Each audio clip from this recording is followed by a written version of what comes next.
Please So, start, sir. yeah. So on behalf of Indian Fertility Society, I welcome you all for this informative SIG quality assurance and quality control. And this webinar is going to be very interesting, where we will be discussing about quality assurance and quality control in ART. And it is our honor to welcome Dr. Sarabpreet Singh, who is also the convener of SIG. In addition to this SIG convener, he is also an embryologist.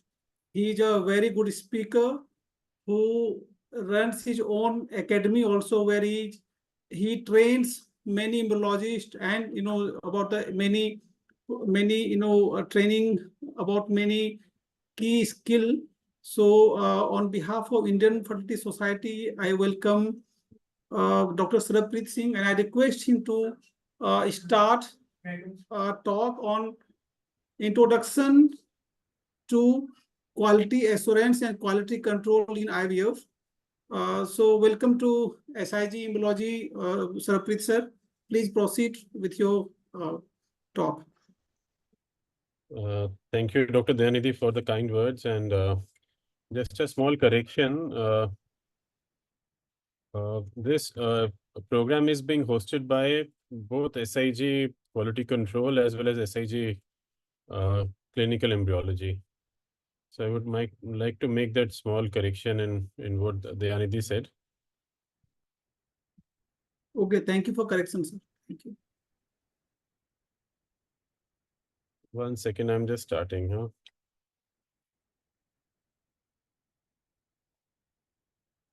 Can you share the can you see the screen now? No, sir.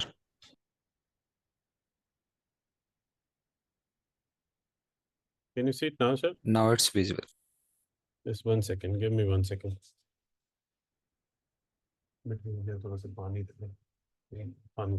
Bottle. So is my voice clear to everybody? Yes, sir. Okay, now I'm starting the session. So I'm going to present on introduction to quality control and quality management. So they are not, they are two very important components of IVF lab management systems. And before we kind of, try to understand what exactly quality control means and what quality assurance means, before that, I would like to introduce the concept of total quality management as well as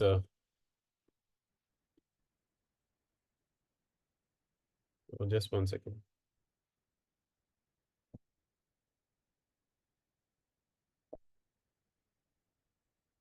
I would like to introduce the concept of total quality management system. And before that, I would like to, even the audience can come in about on this. What do you understand by the term quality? Anybody would like to answer this from the audience? Any participant would like to answer? I can see there are around 30 odd people with me, 34 people with me. Hello, sir. Yeah, please. Yes, sir. Good evening, sir. Yeah, Nibhash. Yeah. Yes, sir. So, sir, basically, quality means the ensuring the product or service we provide consistency and the highest standard that meets with like a specific legal requirements. Okay. Yeah, very nicely he has defined, but he has gone wrong on one aspect. So I would just like to redefine quality. Anybody else would like to come in, or shall we just start?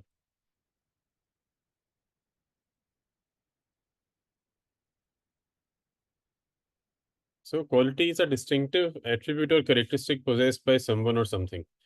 It's a very subjective thing, something which I like to be of good quality. Nibhash or Dayanidhi may not like it to be good quality. So it is something which is which is a very subjective attribute. It's imaginary. It's influenced by expectations. Suppose I'm expecting, a particular result, and so the result may be good, but it may not be good as per my expectations. So it varies from person to person. it may not necessarily mean superiority of a product. Like he said, high standards. So it may not be high standard, but Nibhash mentioned the term consistency and conforming to the legal or the other requirements. So that is the key thing, that it's not superiority, it's not a luxury, rather it indicates consistency and conformation to particular standards set by the government or set by any other societies. So it can be defined as conformance to specifications set by the manufacturer in case you're talking about the manufacturing industry where the whole process of TQM started. And it has to be defined in terms of customers' opinions and expectations. And same principles can be applied to the IVF industry as well, which we'll come to later. So Deming was the person who said that good quality it doesn't necessarily always means high quality, but it means a predictable degree of uniformity and dependability, that is consistency. So if you go to somewhere like a McDonald's, so you can expect the same taste whether you're eating it in Delhi or you're eating it in Patna or you're eating it in Cochin. So that is the kind of uniformity and dependability which with with a quality that is suited to the market. So the taste might change from country to country, but the quality and across a country it always remains the same for international brands. So that kind of consistency we want in our IVF lab facilities also. So that we want a dependable fertilization rate, a dependable pregnancy rate. So that is where the principles of TQM come in the practice of IVF. So the idea is, can we really measure quality?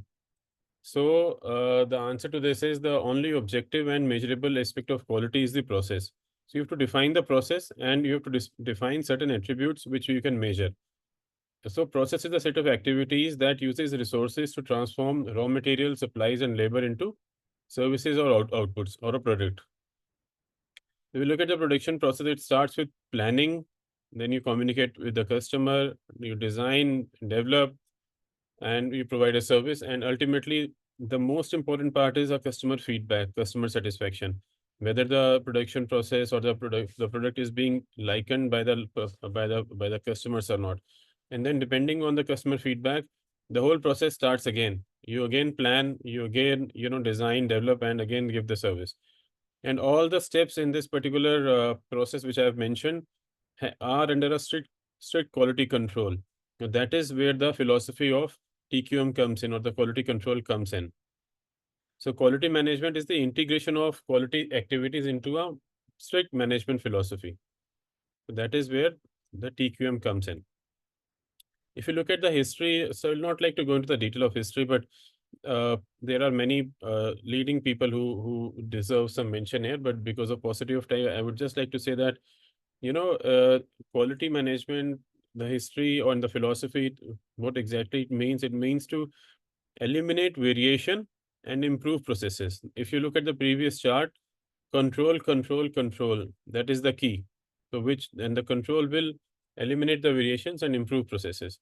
A very common example is the Motorola 6 Sigma, and the Dabbawalas in Mumbai are the most common example which are quoted, because they delivered the dabbas right on time, bang on time, beat it's raining, it's sunny, it's a storm, anything, they will deliver things on time. So that is what is quality control and quality management all about.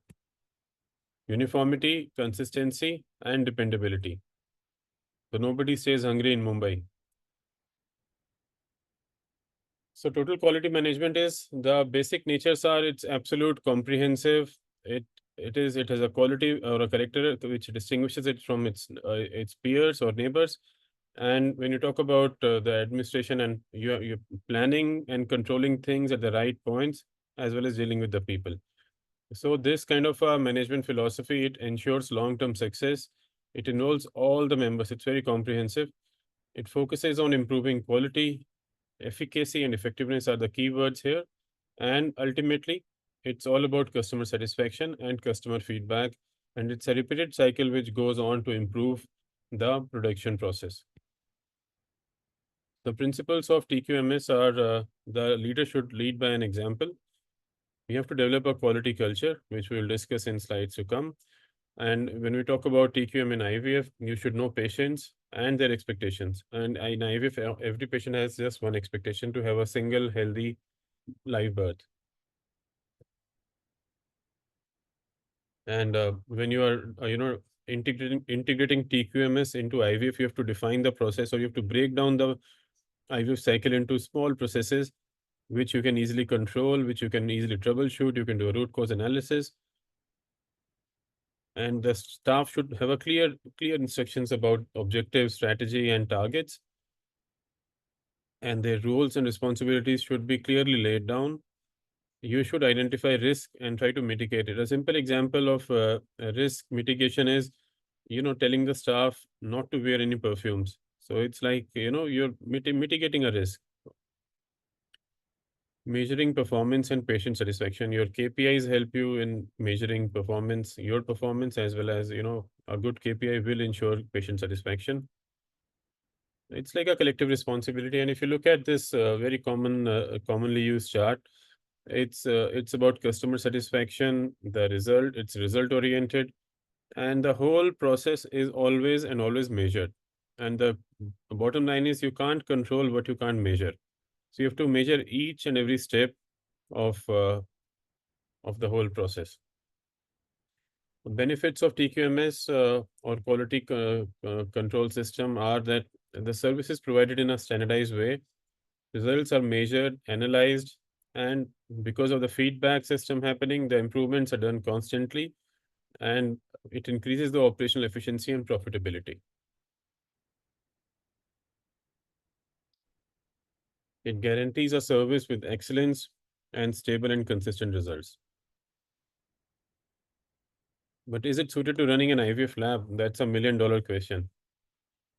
So if you look at the TQM and IVF, so IVF can be viewed as a manufacturing process where you are manufacturing, gametes and embryos, and ultimately which result in babies.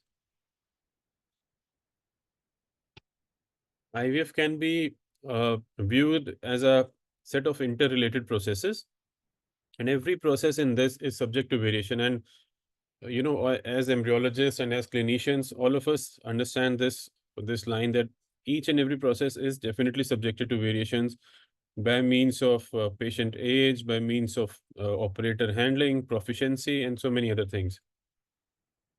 So if you break down IVF into very broad processes, it starts with consulting and diagnosis, based upon which we decide the treatment and strategy of ovarian stimulation, and whether you have to go for a IVF, ICSI, IMSI, PICSI, whatever, and embryo followed by embryo transfer, and ultimately the IVF outcome. And each and every process has to be controlled, and the IVF outcome is like a feedback which goes back to the top management team consisting of embryologist and the clinician, and based on which you take the corrective actions.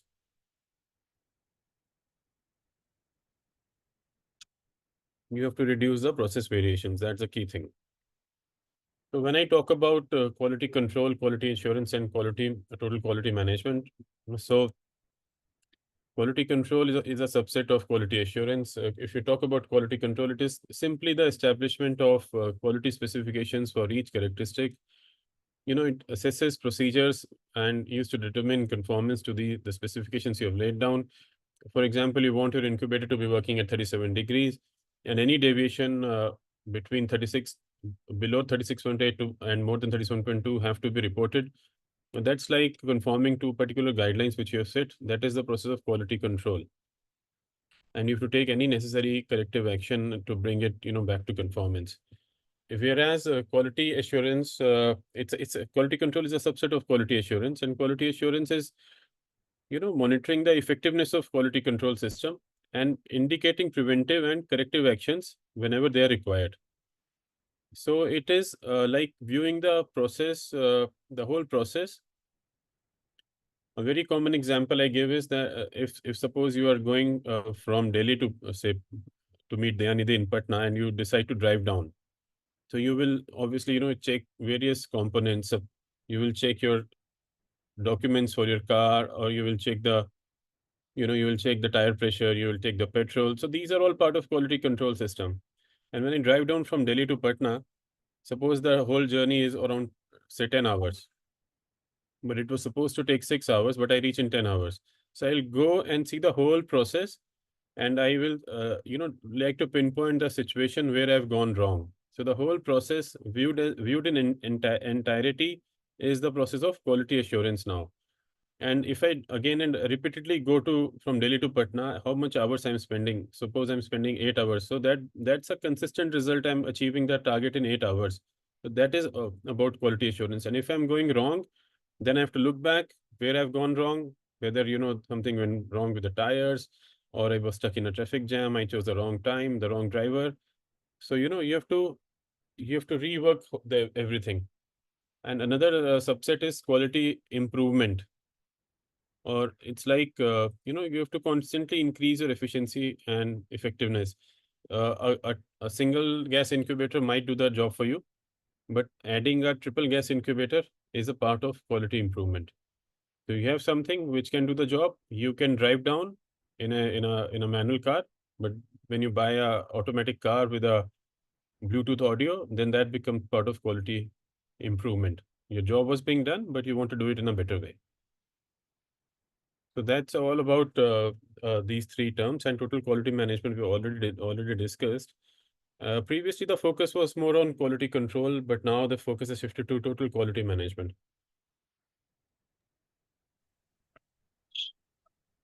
which monitors all the processes, procedures, and components of a lab.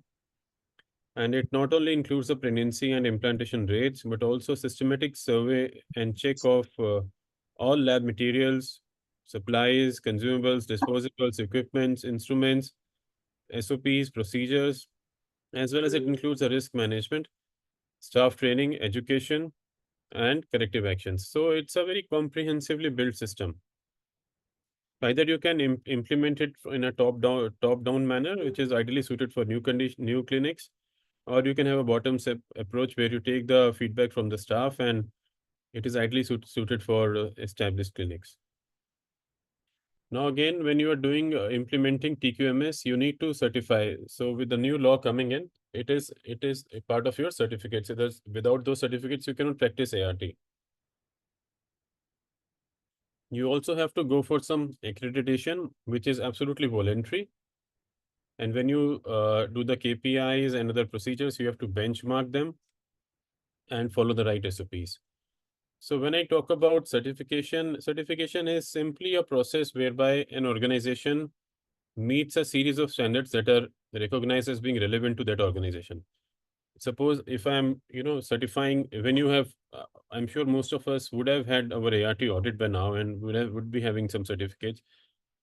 So when they come, they check the qualifications of staff, they check the right instruments, their date of purchase, how nicely they are being maintained.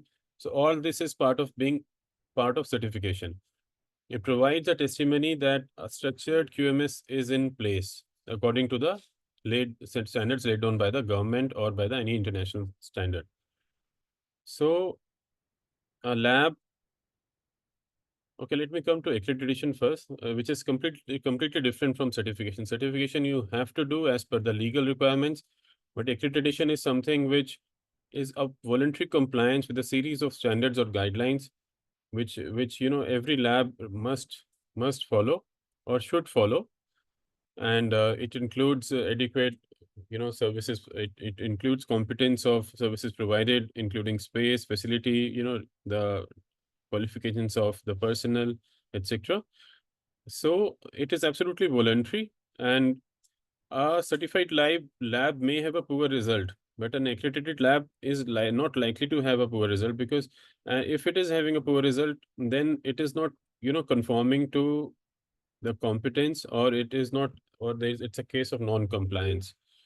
So that is the basic difference between the two, and one is mandatory by law, and the other is important to advertise that we are NABH accredited, we are JCI accredited. So those are the things which are also important for doing practice and attracting patients. So TQM has got three broad categories: performance management, where you measure the performance of your staff, you train them, as well as you measure their performance. Then quality management, in which you There's a systematic check and survey of all lab materials, supplies, equipment, instruments, as well as risk management, which we'll discuss in detail. Performance management, as I told you, you have to hire the people with right qualification, education, training. You have to use tools and techniques that are verified and certified.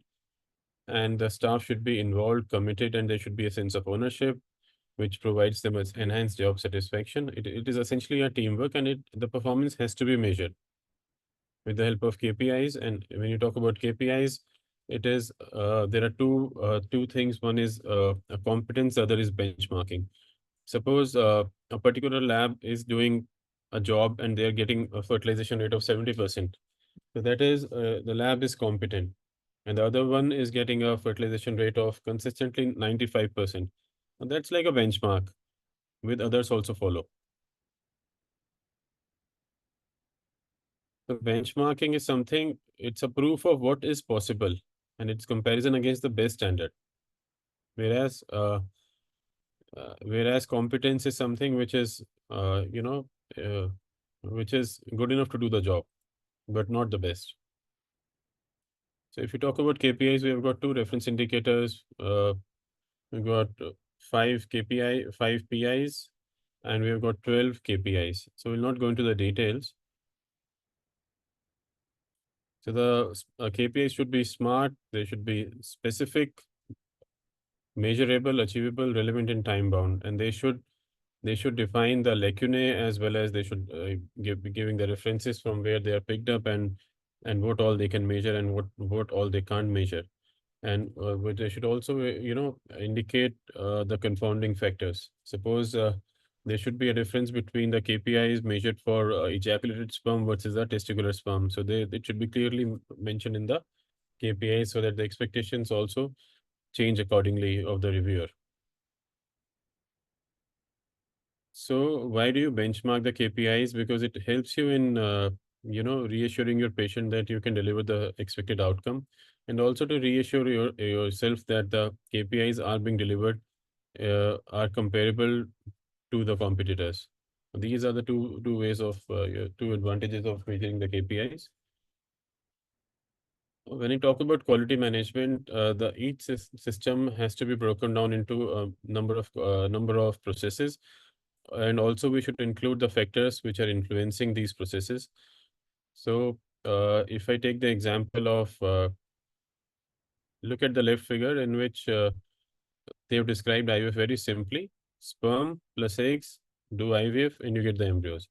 Look at the second, in which they further break down the process: sperm, oocyte retrieval, oocytes, sperm preparation, IVF insemination, embryo culture, embryo transfer.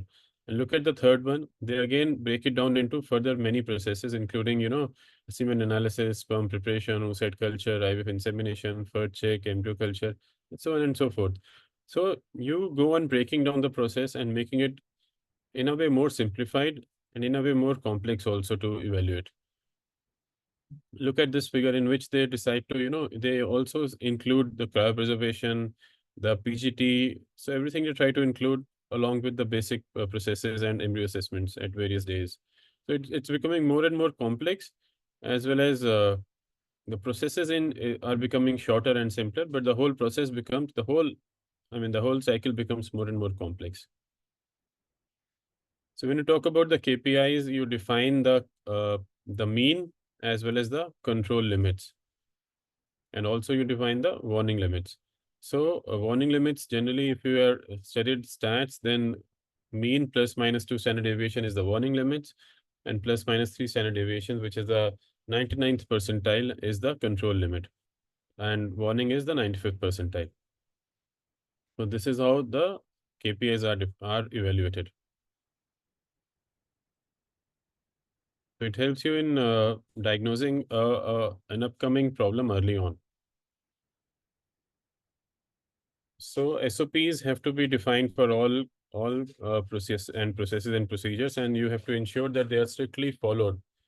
They should have a clear purpose, background, and it should be authorized by the right signatories, and you should know exactly why and not just how. So there is a difference between somebody who understands the process. He knows exactly why things are happening, and the junior staff may be only knowing how to do it.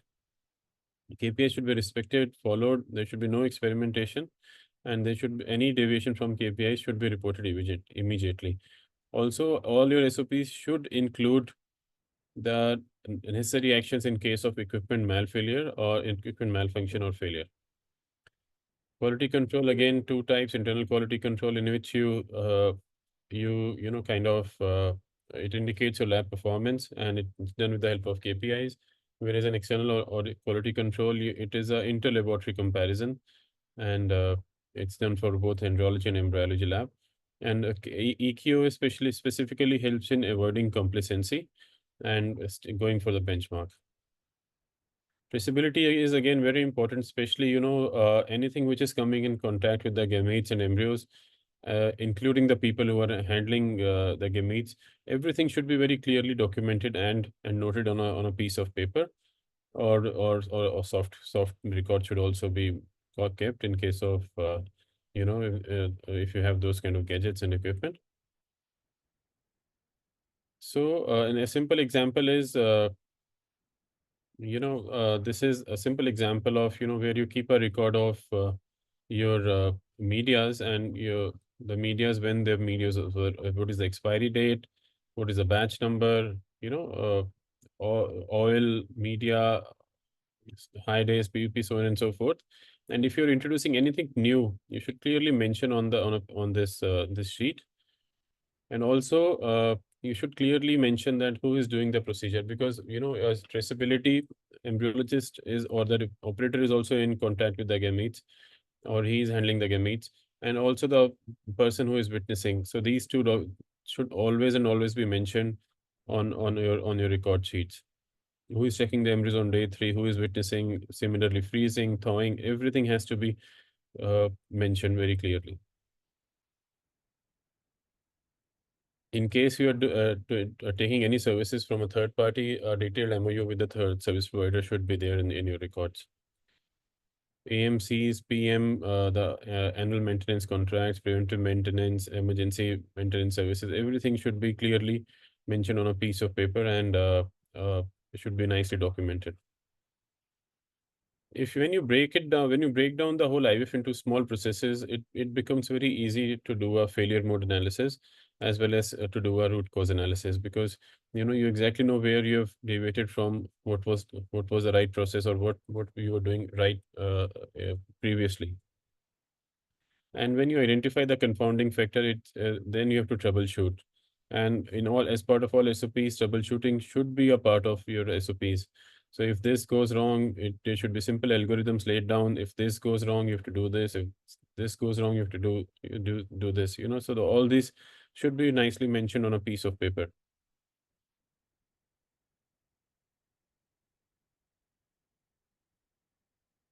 So when you formalize a procedure in a way that less trained or less experienced people can apply the same technique, that is where the teaching of accreditation becomes complete. This is a simple fishbone diagram in which you are, there's a case of poor embryonic development, and you jot down which are the contact materials which are coming in contact, which includes a needle, oil, culture media, tubes, dishes. And then there can be technical issues such as oocyte maturity, you are flushing the follicles, ICSI skills of the operator, assessment timing, whether you're doing IVF, you're doing ICSI, and assessment speed, and other procedural elements, as well as the lab conditions, have to be recorded. And any deviations in these parameters can lead to poor embryonic development. So when you break your process down into small, measurable events, then deviations become obvious, and you can easily figure out where things have gone wrong. Coming to the probably last topic, that's the risk management. The culture should shift from firefighting to, to things like what can go wrong and where things can go wrong. In case something goes wrong, what will I do and how will I resolve it?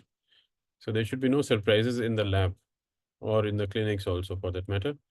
And you should move from fault finding and blame to recognizing genuine mistakes as opportunities for improvement. Your staff should be the first one to come to you and report a deviation or an unexpected result, and he or she should not be scared of reporting these things.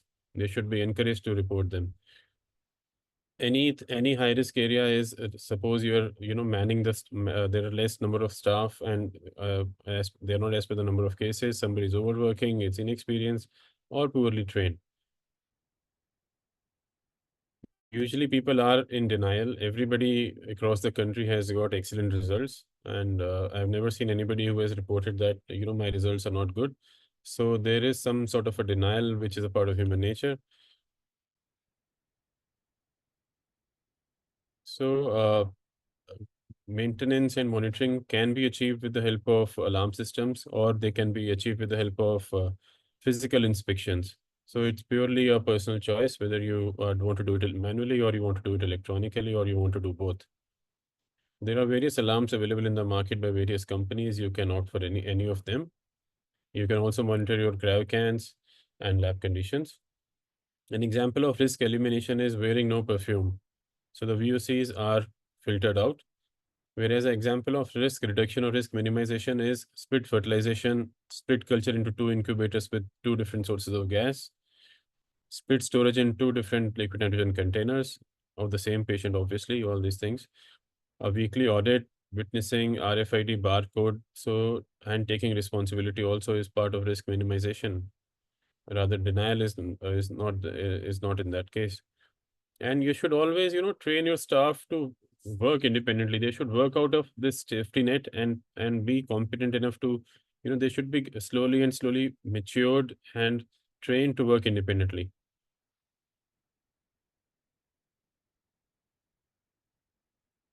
Examples of risk management are off-site semen collection, disposal of frozen fresh embryos, parallel processing of semen samples. So these are all, when you parallelly process semen samples, then your likelihood of mixing of the samples may be there. So another example is maintaining a separate cryo tank for in the same which is for the same configuration as the first one, so that in case there is something goes wrong with the first container, you should immediately be able to shift the embryos to the second one. You can put them cryo tank alarms. You have to put wheels on your cryo tanks because they're very heavy. In cases of emergency fire or earthquake, you may not be able to shift them if they don't have wheels. A spare suction pump, a spare injection syringe is part of risk management or risk mitigation system. So a quality policy is where nobody fears that they will be punished. Rather, their mistakes are taken as opportunities for improvement, and this creates a sense of ownership amongst the staff, and it's very comprehensive. And TQM fails because of insufficient resources, financial resources or human resources, lack of commitment. People don't have the confidence, and they have the resistance to change, insufficient knowledge or understanding, and inadequate information. So why TQM is essential? Because it's a very sensitive subject, IVF as a whole. So the principles of TQM absolutely apply, and it can be viewed as a manufacturing unit also, where you are manufacturing embryos. And for if everybody is committed and involved, then you can have more zygotes for the given number of oocytes. You can have more embryos for the given number of zygotes, and can have a higher implantation potential and higher cryosurvival rate. And this also helps you in optimizing your ICSI results, as well as embryo culture systems and cryopreservation techniques. So quality is all about continuously improving customer satisfaction levels and simultaneously improving your profitability. So in the end, I would like to conclude by saying that TQM is an inherent component of IVF, and we should continuously pursue standardization, systematization, and simplification of all work instructions, processes, and systems. Thank you so much.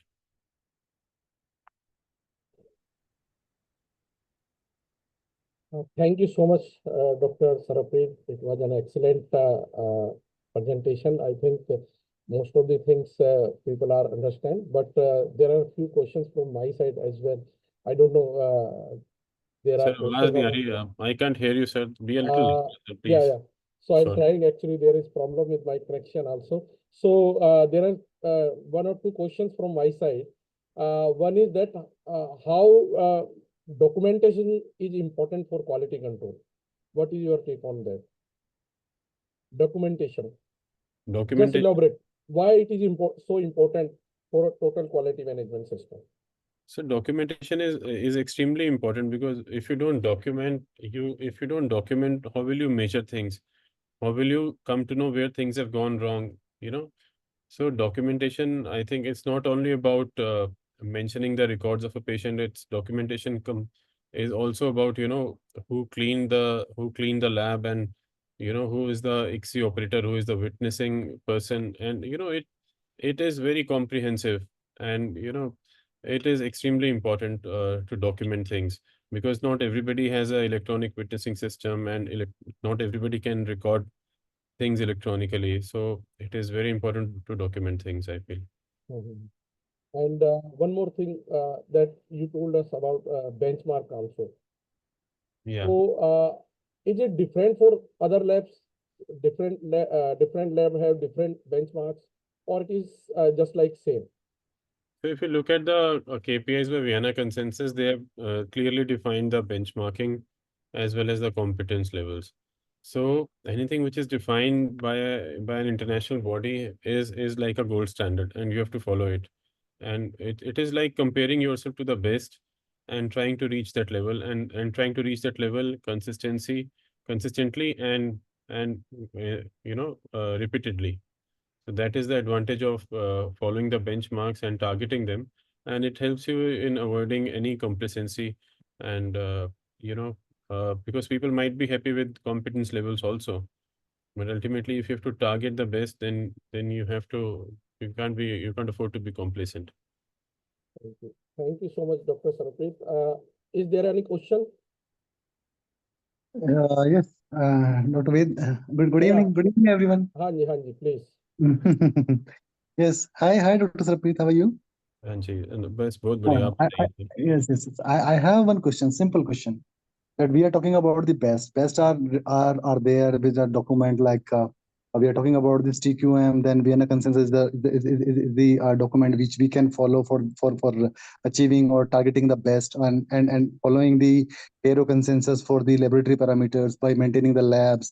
Particularly maintaining the lab is one thing that we will have to manage it, but those documents are coming from the outcome they are repeatedly documenting to a registry or a body that is analyzing the overall result of the efficacy and the consistency, and in terms of the genuine results. Why we as an Indian body, we are not documenting anything, and whatever the document we are having, it is just far beyond the unacceptable, unbelievable outcomes. So why we are not genuinely getting all those results to a single registry body so that we can get something? So can we take an initiative to make that kind of document that can be considered initially for the Indian scenario by the Indian labs, and then later on we can stand ourselves as an Indian embryologist or the IFS specialist, just telling themselves that yes, we are also there, that doing, managing, maintaining something.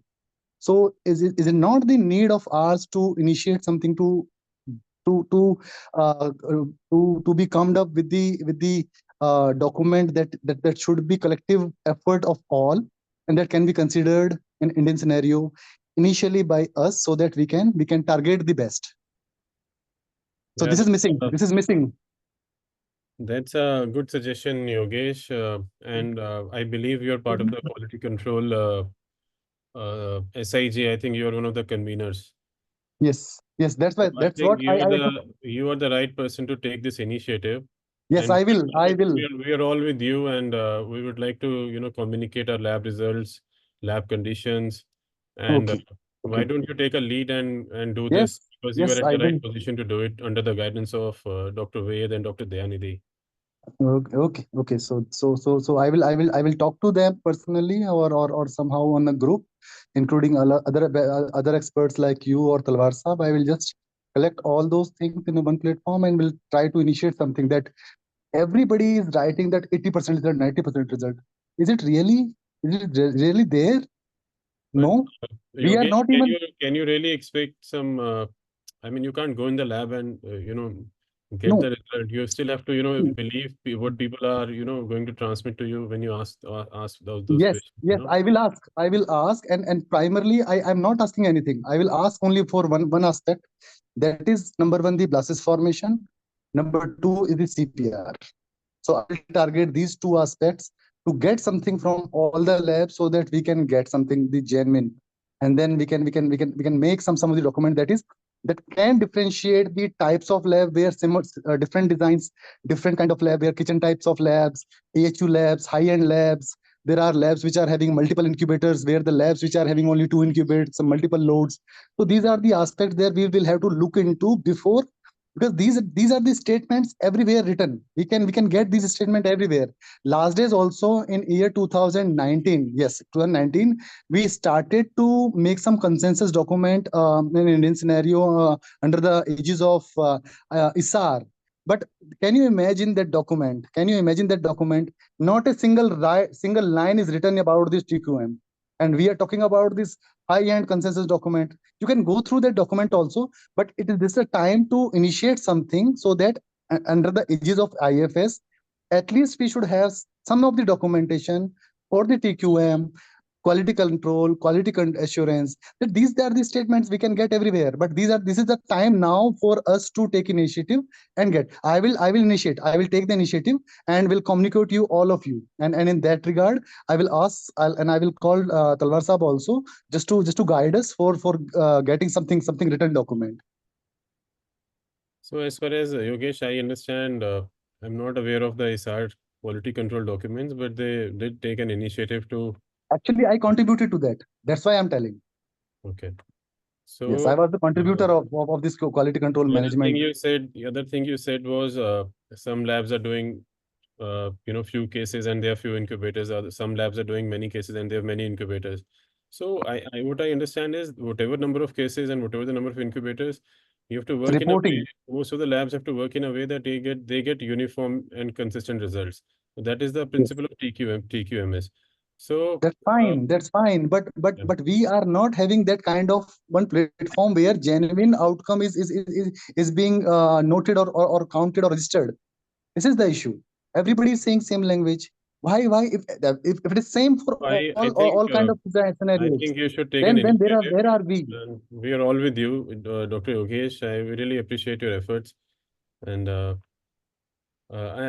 I think our SIG Clinical Embryology, we are supporting you. We will help you with the results in the Okay. best of Thank you we so can. much. Thank you so much Thank for all your commitment statements. I will come up and initiate something to all of you, including all the expert, and I will convey this message, my message to Talwar Saab, and including I may ask you also just to come up and be the team.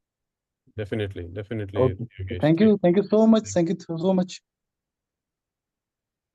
Thank you so much, Dr. Sarabjit Singh, sir. That was indeed a wonderful talk, and I think we are a little late because we started a little late. So I'll leave the question and answers after the two lectures.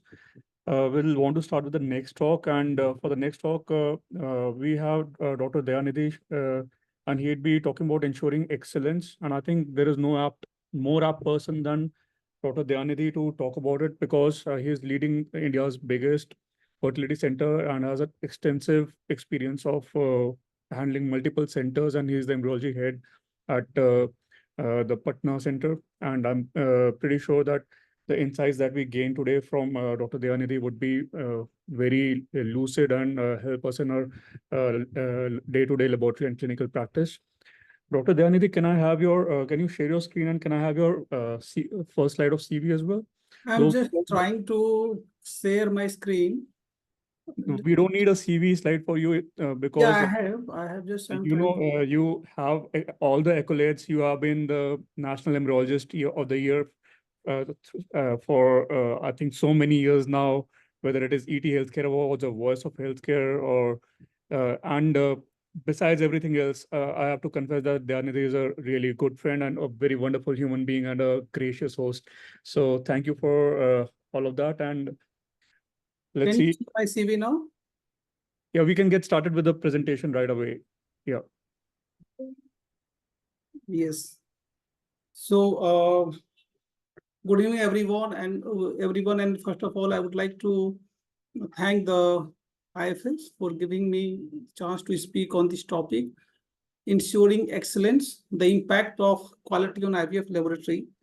And as we all know that, just a minute, But Dayanidhi, you have to. We haven't. I think it's still on the desktop mode, and you haven't clicked on the presentation. Or Just- if you have, it hasn't. It doesn't show up. just a minute, yeah. Sure.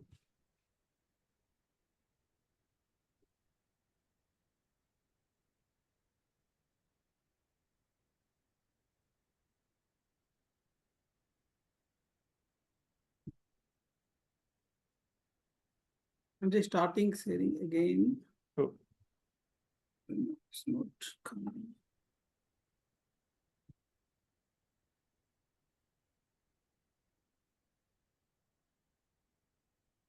Is it okay now?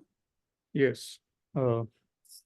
So I wasn't off when I said that we don't need a CV. You have all the possible accolades that are there for embryologist in the field.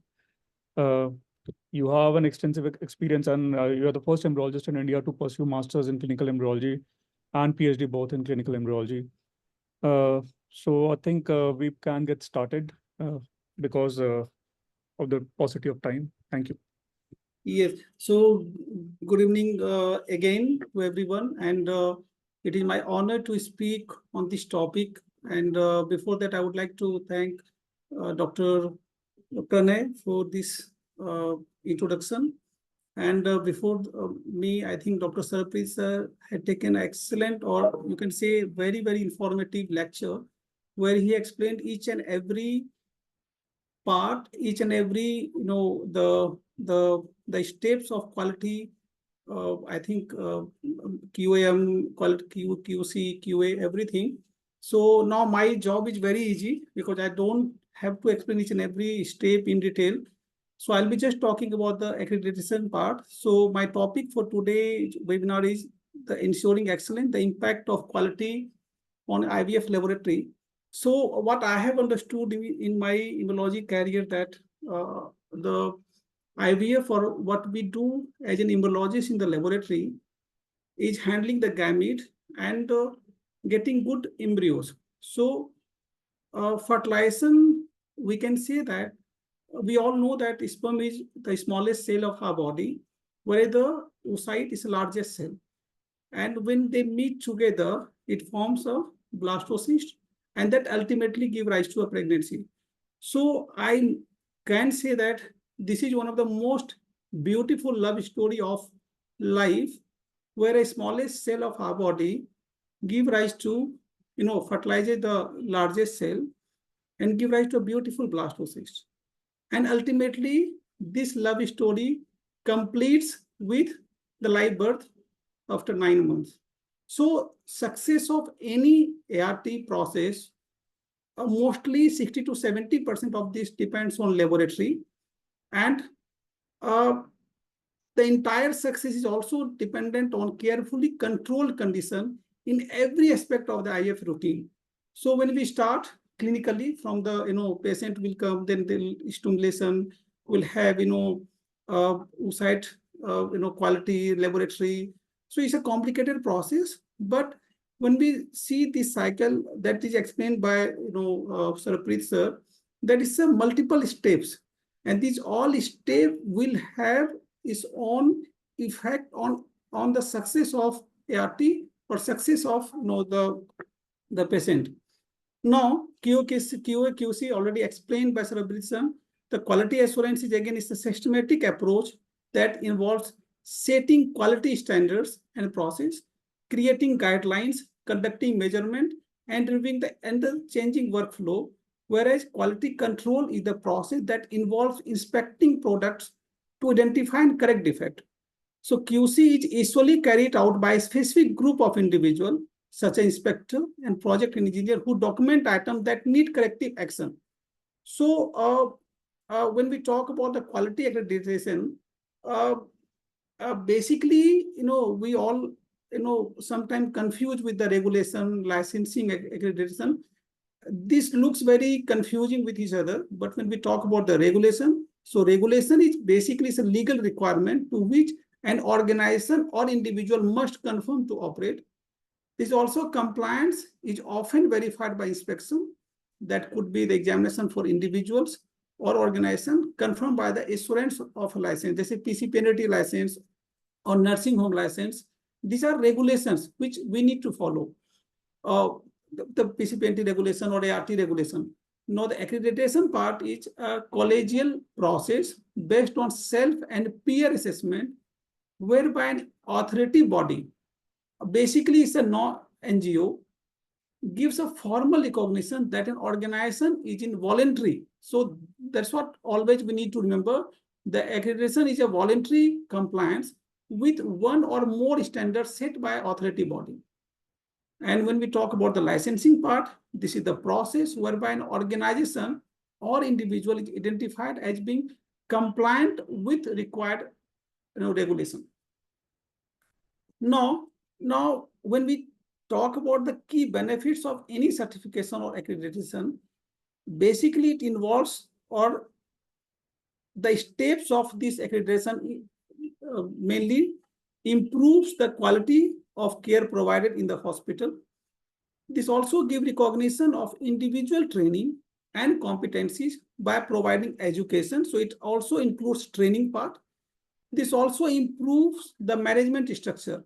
Like in the management, you can say there should be a team leader, maybe chief embryologist, there will be an embryologist, there will be a junior embryologist, there will be a training embryologist, or there will be some more structure. Then you will have center head, maybe you'll have the clinical head, you'll have the quality head.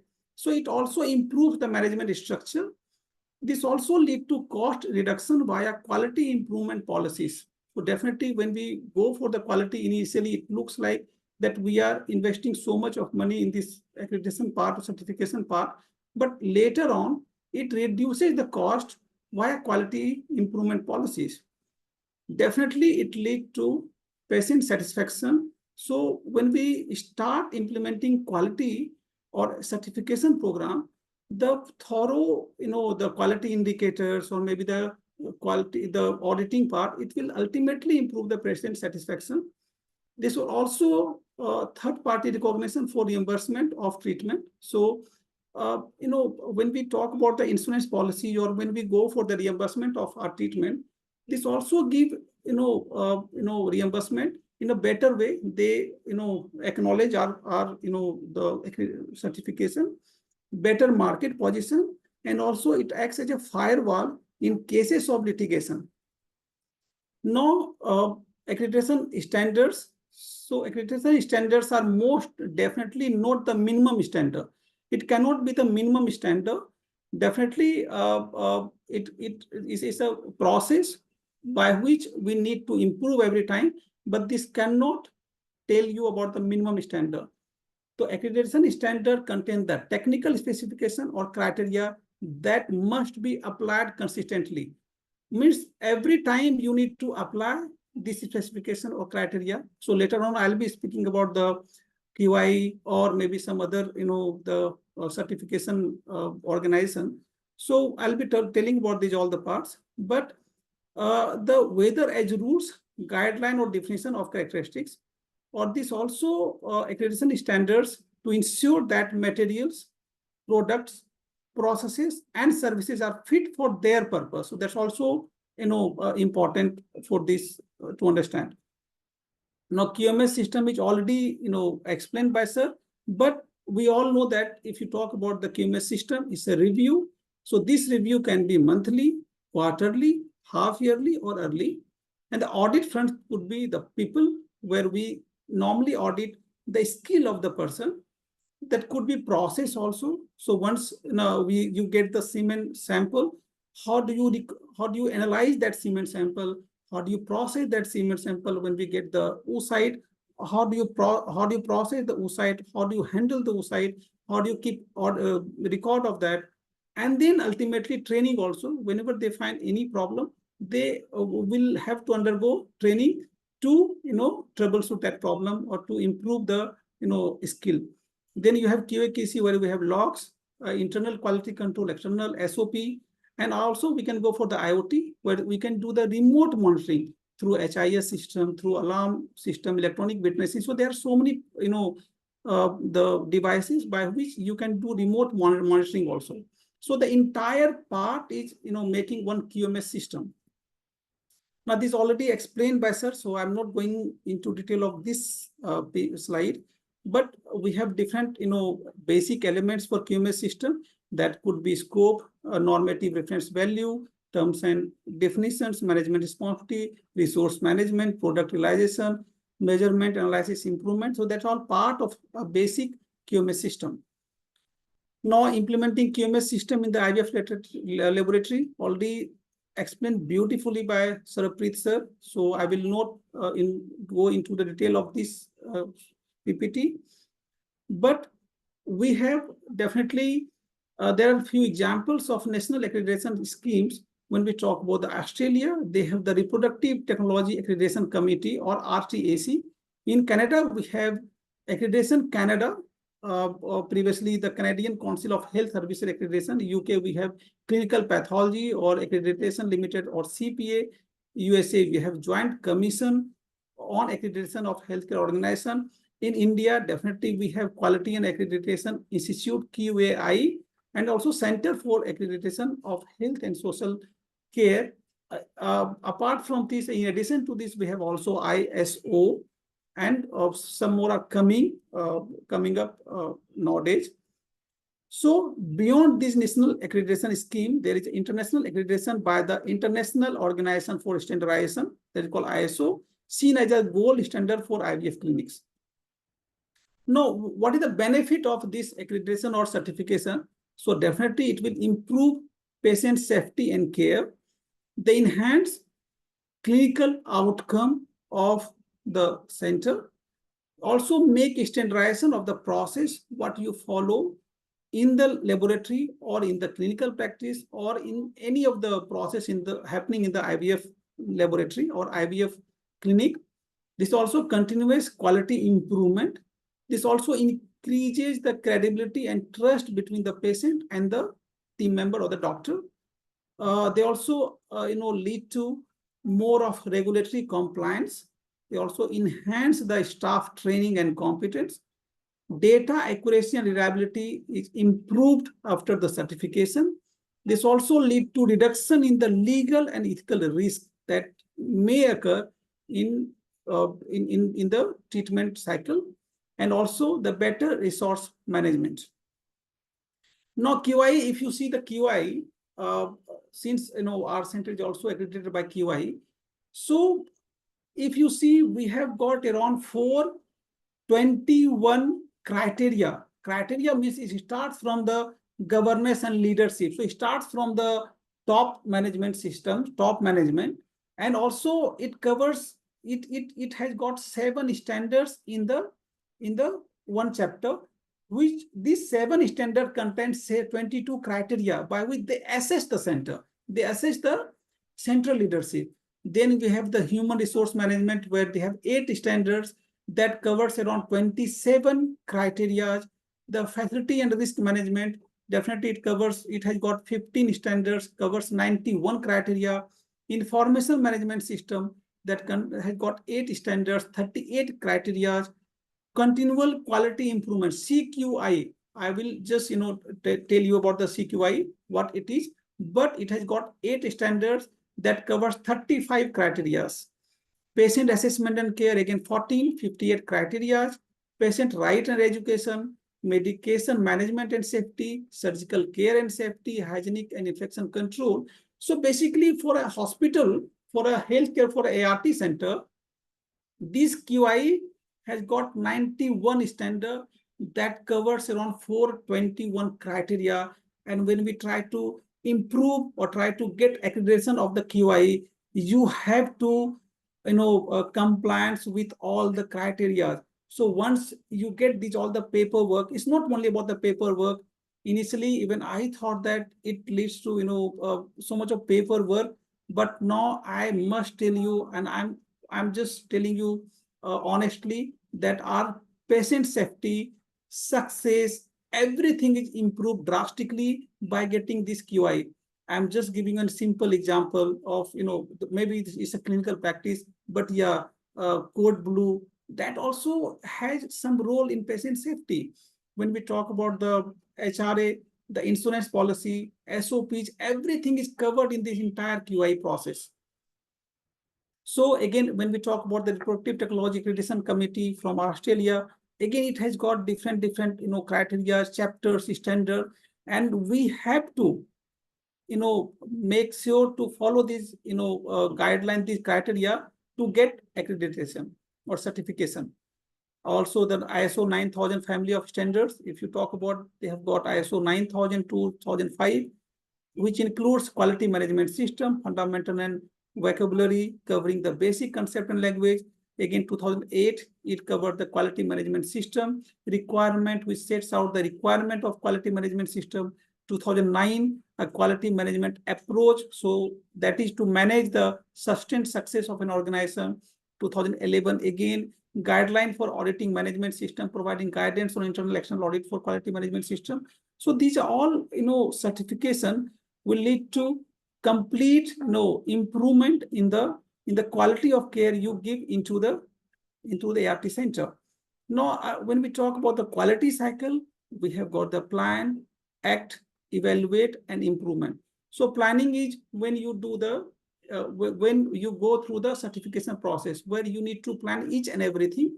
And the act also, to get the certification, you have to act, you have to make sure that you are competing with all the guidelines, you are following all the guidelines.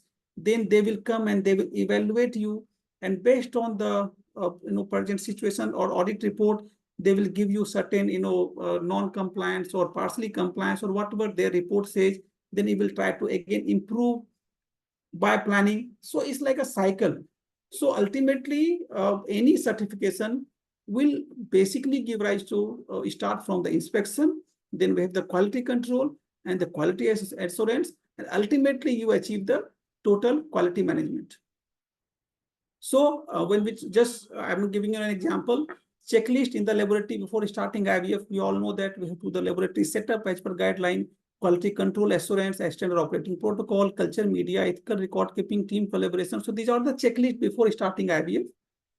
So when we talk about the quality control, again, these are basic steps that we need to follow when we go for the quality control and laboratory practices. That is again part of certification. Ethical consideration, again, these are important things which they will check the patient consent, how you are making sure that the patient confidentiality is maintained, how they are going to be sure that if you are doing genetic testing and counseling, that should be done as per proper guideline, embryo disposition, donation, autonomy, conflict of interest. So these are very, very important. But in addition to those parts, they also make sure that you have the continuous learning and advancement. So they go through your training record. They will just, suppose you are somebody is going to become a senior embryologist from the junior embryologist or from the training embryologist. They will check their papers also, their training on documentation, everything they will check. The conferences workup definitely is there. So they check each and every step by which your quality will be improved. Now we all talk about the KPIs, so definitely it's a part of audit also. So whenever they come for audit, whether it's internal or external, they will go through these all the key performance indicator. I have just said it. Sarapri sir already explained about this competency level benchmarking. So what I would like to tell you that by following this QAI, we have different indicators. So every 3 months we have to, there is quality committee. So there is one quality control committee. There is one person who will be handling this quality management system. So every 3 months they will be explaining, or they'll be presenting with the team about the retrieval rate of the the center, their M2 rate, the blastocyst rate, good blast rate, then come about the pregnancy rate, the implantation rate, the chemical pregnancy rate, multiple pregnancy rate, what is your live birth rate, what is your ectopic pregnancy, OHSS rate. So these are only the clinical data I'm talking about. But when we talk about the other data, they also go through the patient satisfaction rate, staff satisfaction rate. So there are so many parameters by which we have to present every 3 months. And also when they come for the auditing, we need to present all the data. So this, and apart from this also they have given they have recommended that if you are failing in any of the quality work in your center, you can make them or you can add them as a quality indicators. Like suppose you are getting in your lab, somebody is like there is mistake in maybe what you say the sperm wash, maybe the keeping the culture, or you see the just cleaning of the incubator. Now if your team member is not doing it frequently, in the sense at the proper time or guideline given, you can make the cleaning of incubator as an indicator for 2-3 months, for 4 months, for 6 months. And once you achieve that, everybody is following that, then you can remove that indicator as a quality indicator. You can add one more. So they have, they don't have certain fixed, criteria. They have some fixed, what are the points. But apart from that, you can also add 1 or 2 or many criteria. If you find that that criteria is not achieved by your team member and they are doing mistake in that. So just to conclude, I would just tell you that accreditation or certification ensures adherence to the highest standard of patient safety and care. It leads to improved clinical outcome, including higher success rate, standardization of procedures such as variability, reduces the variability and enhance lab efficiency. So continuous quality improvement fosters ongoing excellence in lab operation, and accreditation boosts the credibility and trustworthiness of the IVF laboratory. It also ensures compliance with regulatory requirement and ethical standards. Also, in addition to this point, it enhances staff training and competence are integral to maintain accreditation. Accreditation supports accurate and reliable data management. It reduces legal and ethical risk associated with laboratory practices. So ultimately, the quality accreditation reflects a commitment to excellence and patient-centered care. So at the end, I would just tell you that for any embryologist or if you are any professional, always be honest, not perfect, because we cannot become perfect. It's a continuous improvement that normally takes place throughout your career, but we should be honest in our approach. We should be honest in our, the way we work, and definitely we will go progressively, and we will progress further if you are honest. So thank you very much. Thank you. Thank you, Dr. Dayanidhi, for your outstanding presentation on the accreditation standards in the IVF labs. Your expertise and the experience and the engaging delivery, it has provided some valuable insights that we will try to integrate in our practice. And I hope it enhances the quality and compliance of the IVF labs of all the delegates who have listened to your talk. Your session has been very informative. I think it is a carryover from the questions that Dr. Yogesh had with regards to coming up forward with our data. So, and if we expect regulatory compliance, I'm pretty sure that a lot of us will not be very forthcoming, whether it is submitting a data to a database which doesn't ask us to do it legally, in the sense that it is not a regulatory compliance. So I'm pretty sure there will be very less takers for that. And similarly, accreditation, since it's not a regulatory compliance as of now, we have to do a self-introspection, and we need to have a mind shift change that it's not something that needs to be done on the paper, or it's perhaps something that we just need to check something out of our list. We need to understand that it has immense implications for both us as healthcare providers and as patients. So that, as you have mentioned, that once you have applied QAI to your center, you have seen immense clinical improvements. And all of us should be very forthcoming and upfront in application of accreditation standards and the submission of our data, whether it is to whether it is a part of a regulatory compliance, which perhaps will take years to come, or Dr. Yogesh, some of the previous attempts to ask ART centers to do so have not been very successful. So one of the mind shift hesitations us as Indians is data sharing, especially not when it is not a part of a regulatory authority. So we feel very skeptical of submitting our data. It has been part of SR group as in and NARI. And I'm pretty sure that if it was a part of the ART level 2 law, the compliance will have no hesitation.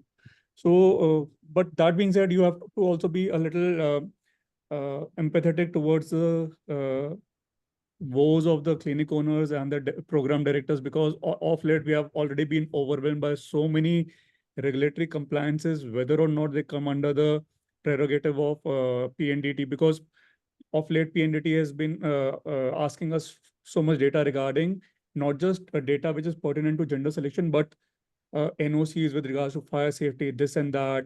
So my plea to you is, okay, we are as a part of the embryology SIG as well, like Dr. Saraprit said, you have our full support, but be a little empathetic and towards the plight of the clinic owners and the directors as well. So we would be forthcoming with the data, but let's wait till the regulatory authorities ask us to do so, because of late we are being overwhelmed by a lot of data submission at our end. Just to add here, I have a simple solution of it. Okay.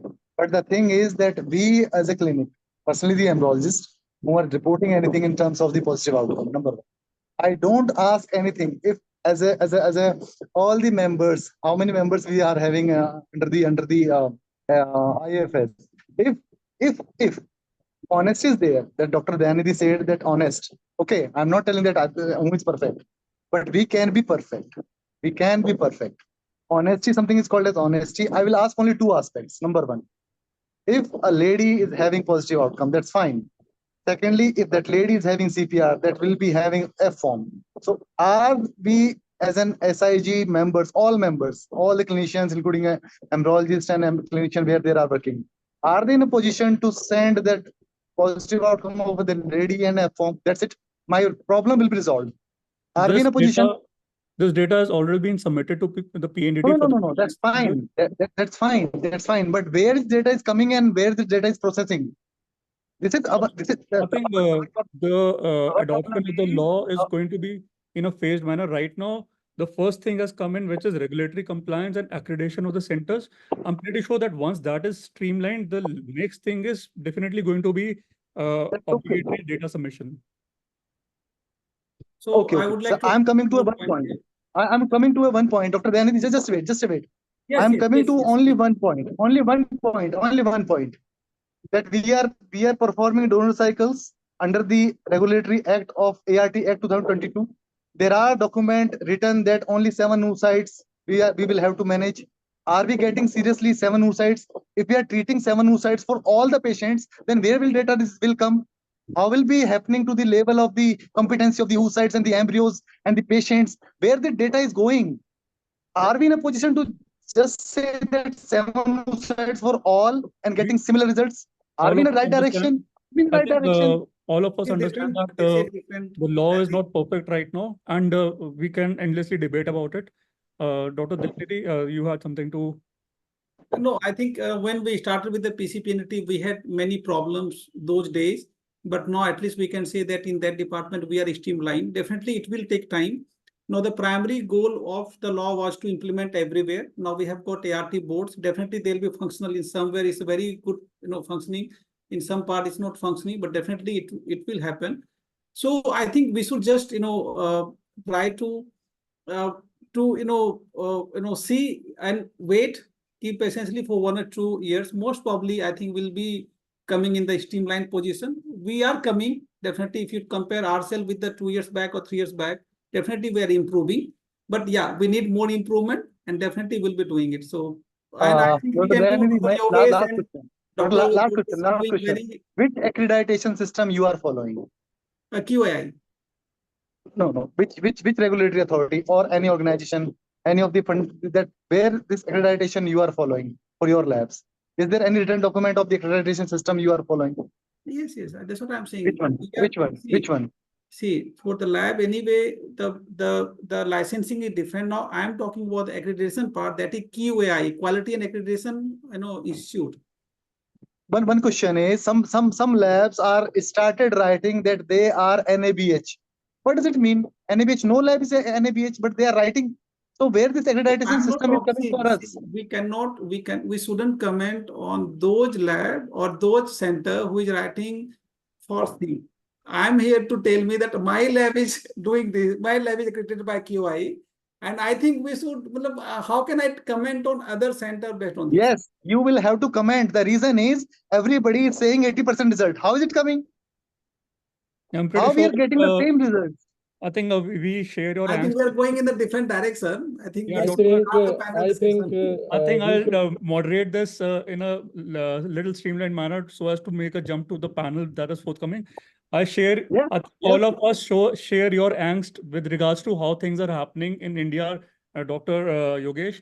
But I think the ART law and the forthcoming steps are welcome so that we can streamline our processes, and we have already, when it comes to clinical and laboratory outcomes, we have already rubbed shoulders with the West, and we are no less than them, whether it comes to the embryological outcomes or clinical pregnancy rates. There are some things that we can work upon, whether like they are how you define your outcomes, how often do you do SET. So with regards to that, we still have a little way to go. But with regards to compliance, we are getting there. Again, confess that I share your angst with regards to how some of the centers report their data, advertise their data, but I'm pretty sure that we'll get there. And with we need your support, and you have our support with regards to that.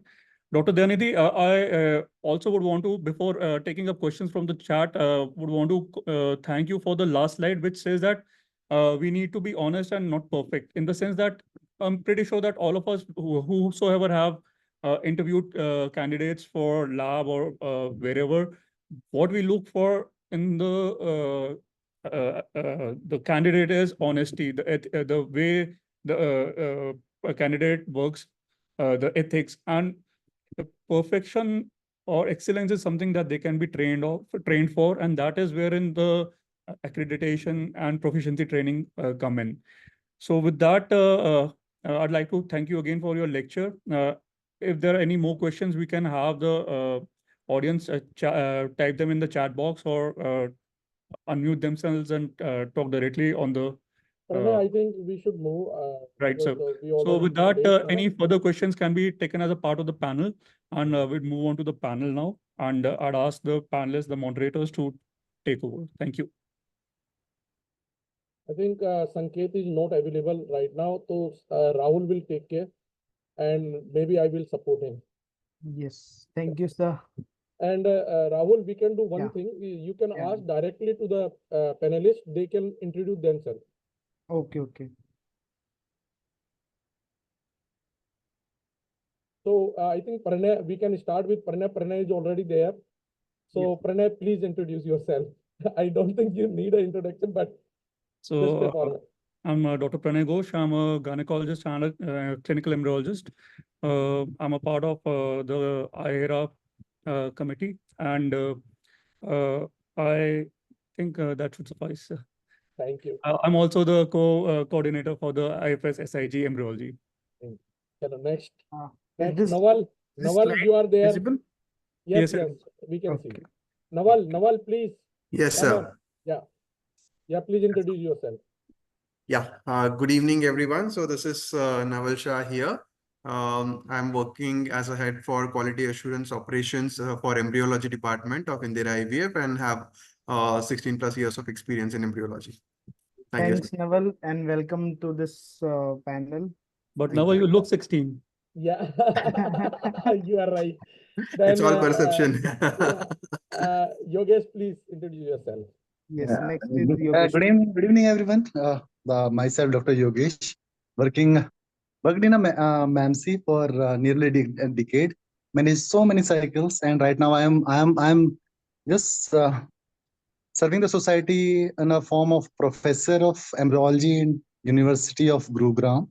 And I have already nearly 150 students under me of clinical embryology, diploma, degree, PhD, and the clinical also. They are the clinical ART also. So we have taken the initiative to build these students, be it the students, especially the clinical embryologists, is to have the guts to talk in the script of the clinician, so that we can we can fill that bridge, that gap, okay, in the form of a bridge with the education and the language, so that we can understand for making this ART in India at a level, so that we can make some guidelines, some written documents, and so many things. So I am here as a panelist. So Thanks, Yogesh. welcome to all of you. Thanks and welcome to the panel. And next we have Rakesh Kumar. Rakesh Kumar is here with us. Next we can have Dr. Pooja Avasthi. Pooja, Yes, she is not here. joining. Yeah, Pooja is here. Please go ahead. She Yes, just Pooja is said here. that she won't be Pooja. joining. Yeah. Okay. Okay, okay. And next we have Dr. Swapnil Singh. Swapnil Singh is here. Yes, good evening, Yeah, everyone. good evening. I'm Yes. Swapnil, did my MSc in biotechnology and PhD in microbiology from Patna University, presently working at Srijan Fertility Clinic since 8 years. Thank you, Swapnil, Rahul, and we Thank can you, welcome sir. to this include panel. Thank you, sir. we can include Dayanidhi also. Yeah, She's Dayanidhi, can you please unmute and show your camera? We can have you in the panel here. I think he is not there. I think he has left. So, yeah. Anyway, we can start with that. not an issue. So, we all have been discussing a lot about this quality and quality throughout these two wonderful presentations which have been delivered by Dr. Sarpreet and Dr. Dayanidhi.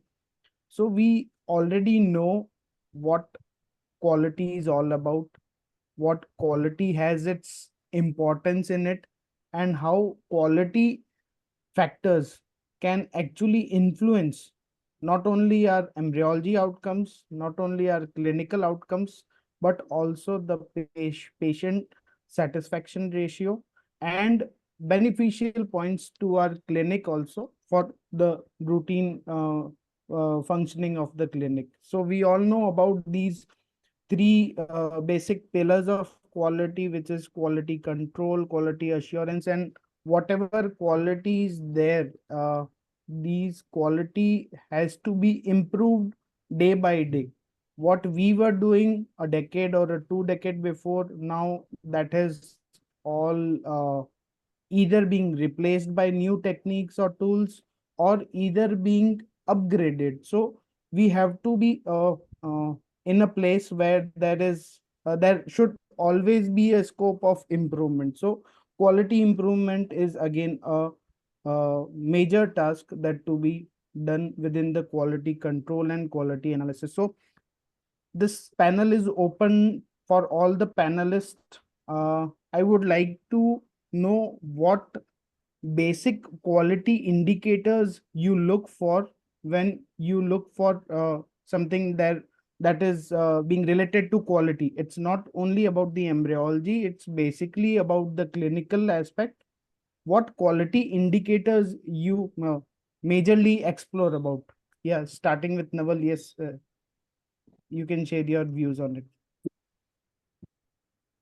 Navan, unmute. Yeah.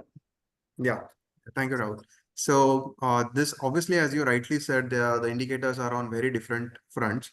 When it comes to outcome indicators, we generally follow the KPIs, and we all know that KPIs, different system can follow separately. And we do have blast rate, good blast rate, usable M2 rate, we have M2 rate, we have FOI, we have FORT, we also have implantation rate by fetal heart, by GSAC. We have, sorry, clinical pregnancy rate by fetal heart and GSAC.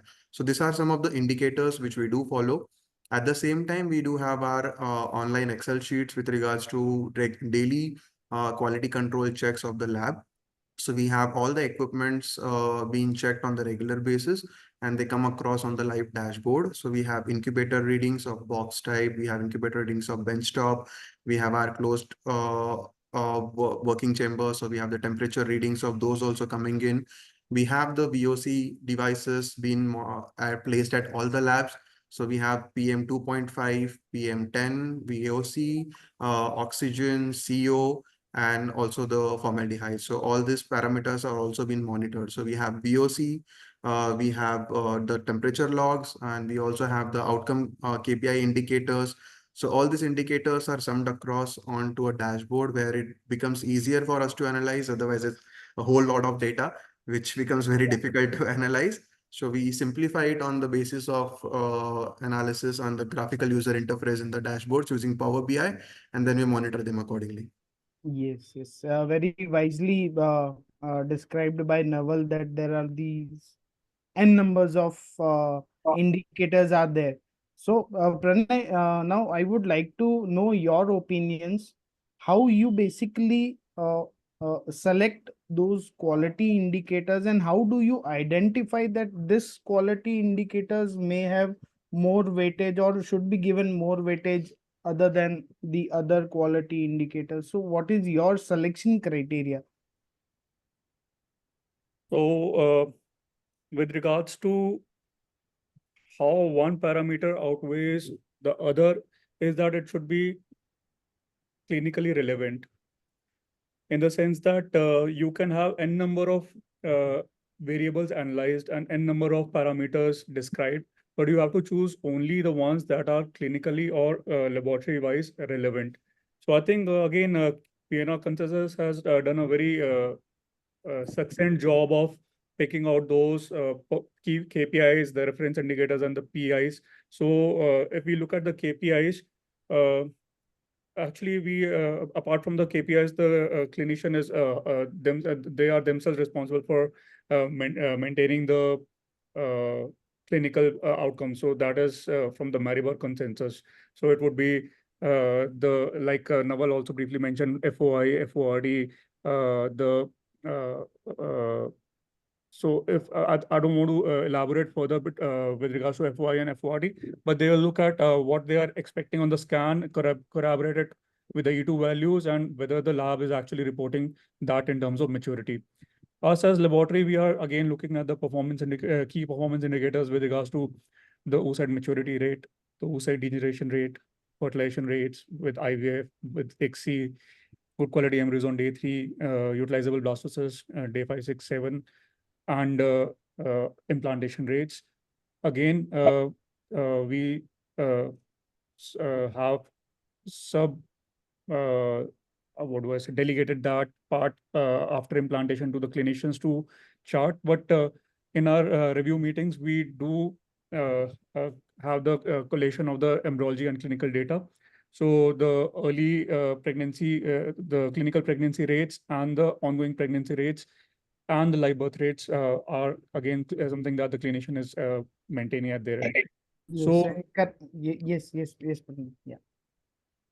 Continue. So yeah, I think to summarize, oocyte maturity rate, the fertilization rates with IVF and ICSI, the spermy rate, good quality embryos on day 3, and blastocyst utilization rate and implantation rates should do it.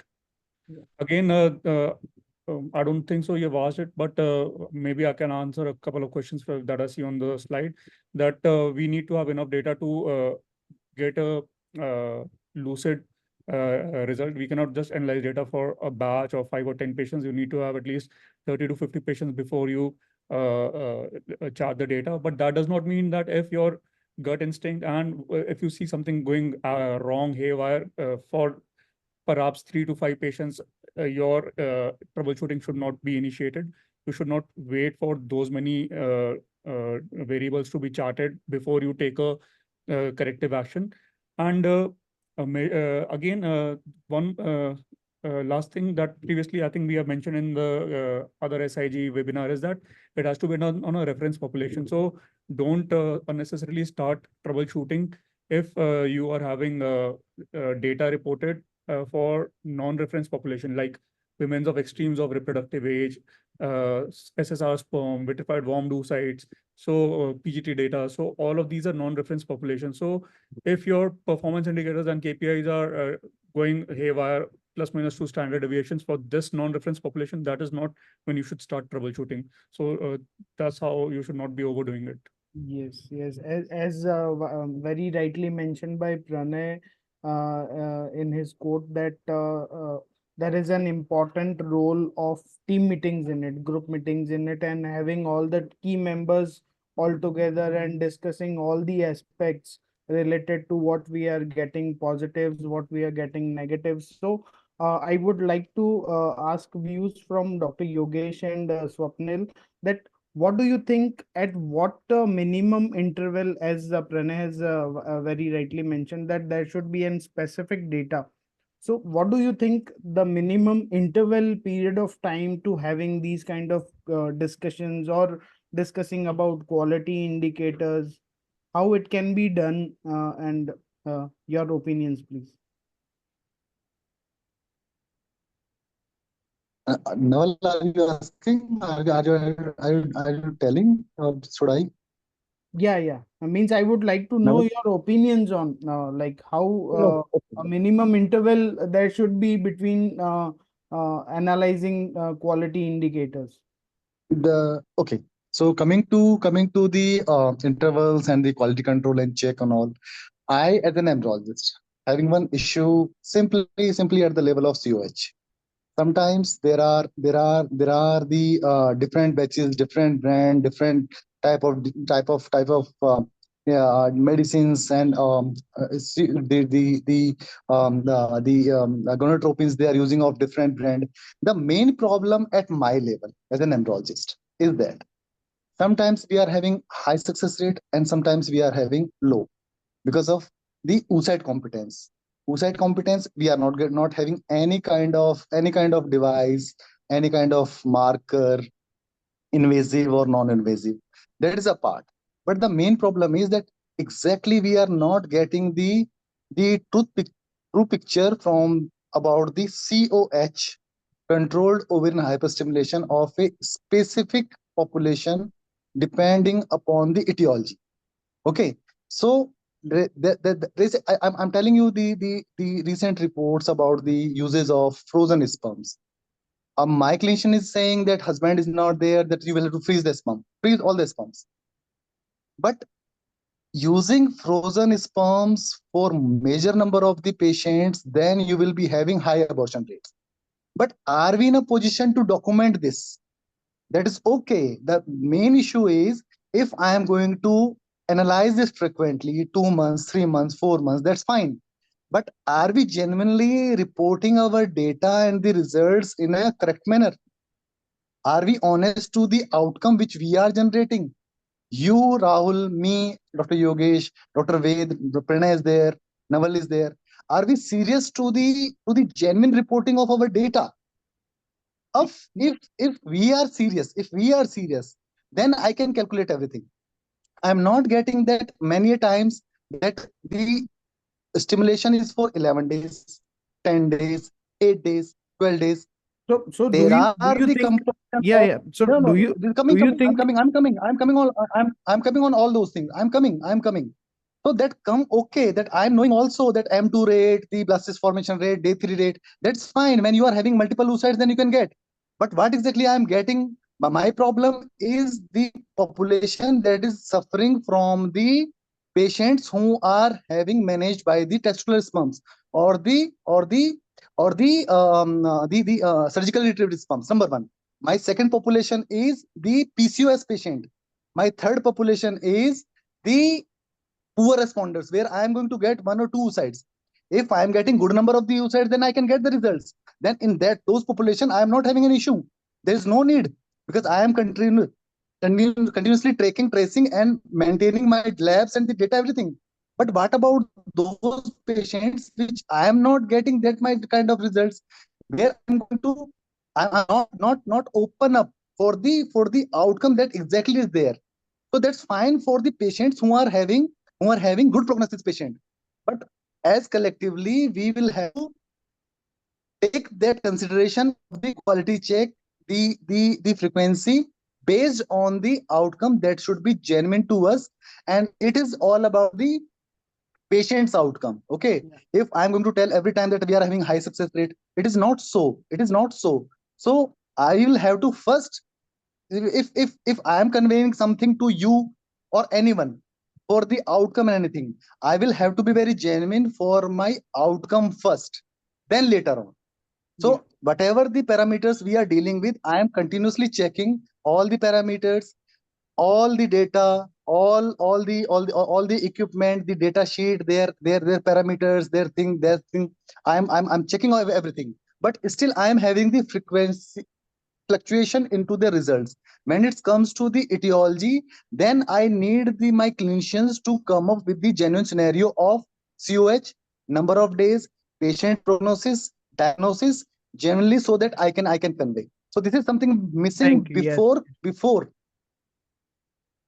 before concluding anything at the level of frequency or their outcome or their efficacy or I implication. think is something that is we are culprit, and we will have to Yogesh, sorry to interrupt you. I think we have been here to we are discussing more about the quality indicators, basically the time interval, at what time you should include quality indicators, at what that specific zone. I told Yeah, already yes, yes. So that we now, will have to come up with just a moment, we will have to come up with a written document that if I am saying for an incubator, if I'm saying 3 to 4 times of the heat cycle or the heat sterilization or the contracon or the sterilization cycle should be done, where it is documented to follow by others, I can comment on that, no problem at all. But we will have to come up first with the document, not the Cairo consensus or the Vienna consensus every time. Where we are exactly. Okay, no, we are but having maximum number of the cases. it is not recommended to follow those indicators. Why we are recommending? What we are You can recommending? have your What we own are indicators. That is what the yes, question all yes, about. So do yes. you have So your own indicators in your lab that see, actually exhibits that's Yogesh, you fine. need to So read the chat box. yeah. listen, chat box is So fine. yeah. Okay. The, Uh, the, So the, no, we so we no, can I we can think have comments from Pooja and Swapnil. Are they here? I think Please Pooja is not going to join. unmute yourself. Swapnil is there. Pranay already mentioned that Yes. we should not include that references which is not that like POR patients or something like advanced age factors are there. If there is any other problems are there, we should not include that kind of patient to measure our KPI. So we have to take care about that thing also in the mind. Yeah. And second, we are asking about the interval. How you measure in what is the time interval in between the events? How to check? What is the interval duration? You check your KPI. Anyway, just again continue, please. So on that Yeah. note, I mean, some of the high volume labs, they would do it in a matter of 10 days or 15 days. Some of the other ones that are not high volume labs would perhaps take a couple of months or even 3 months to reach those many cycles to analyze. But that again, that being said, uh, this was a part of the panel that you wouldn't wait for something bad to happen if you see a consistent dip in something, embryo quality, fragmentation, poor fertilization, contamination, whatever, to reach those many cycles and that interval. So that interval might be different for different labs. Yes, and I still remember there was one very famous quote mentioned by Dr. Dean Morbeck in his one of paper, that there are more than 200 plus number of variables which actually exhibits quality, and they can be responsible for the outcomes, whether in terms of embryology or clinical. So we can also see there are the n number of variables, and it actually exhibits a very large population of quality indicators. So there should be threshold, and there should be any appropriate values. In those values, we should actually check for them. So there can be a lower reference value and a higher reference value. So there comes the role of key performance indicators.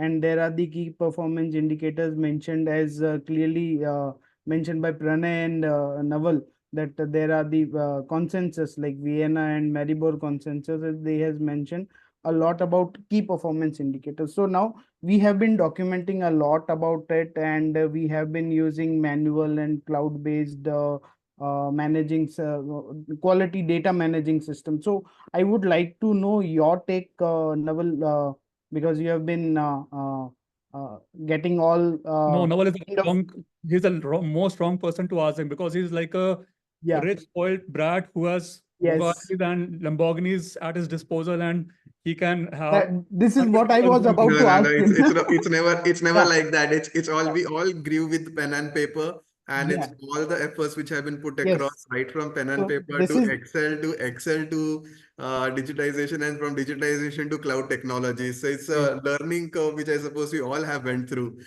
Yes.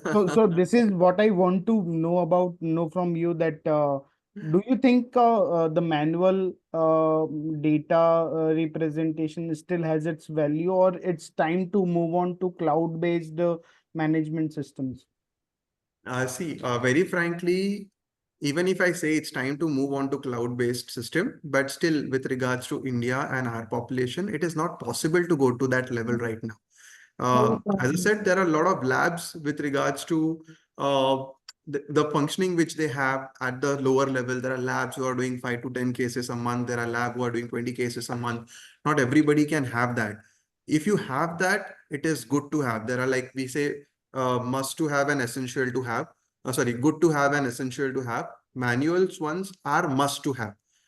Clouds ones are good to have. If you can have them, it helps you. If you don't have them, you should 100% have your manual QMS at your place.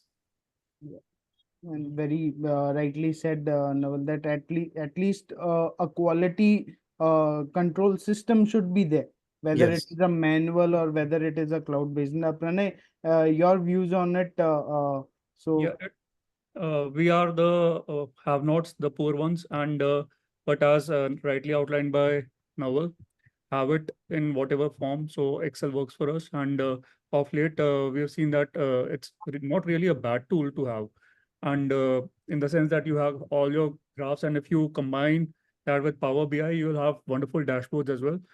Are whether or not centers having lower data, lower cycles really need to go in that further.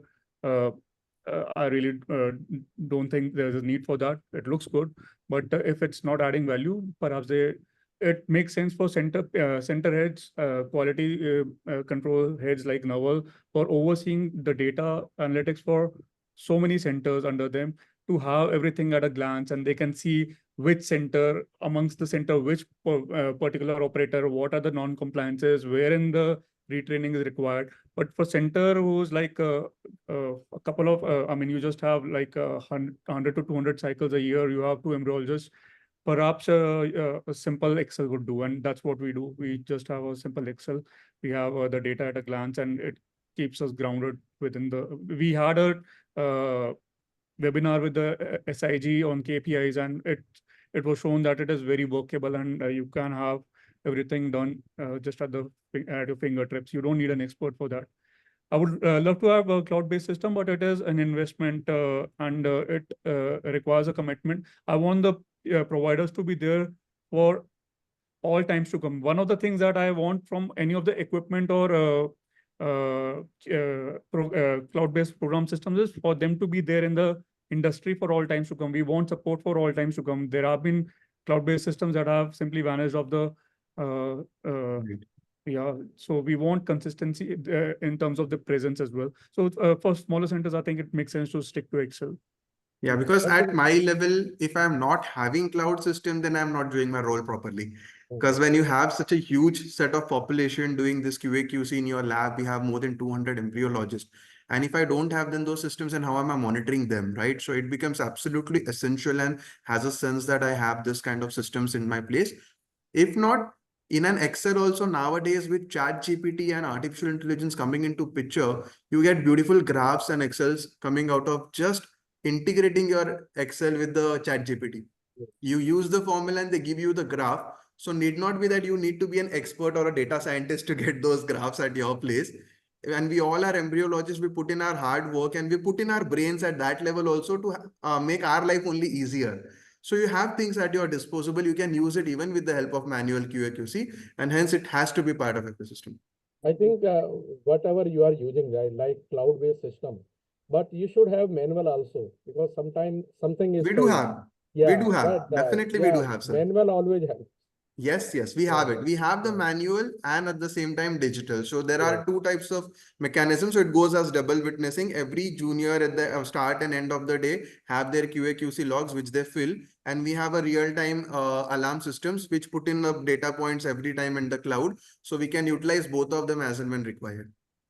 Yes, as very wisely mentioned by Naval and Pranay, that yes, this is again a must have situation for the clinics to have at least a manual system there. And it can be an optional situation to have a cloud-based management system.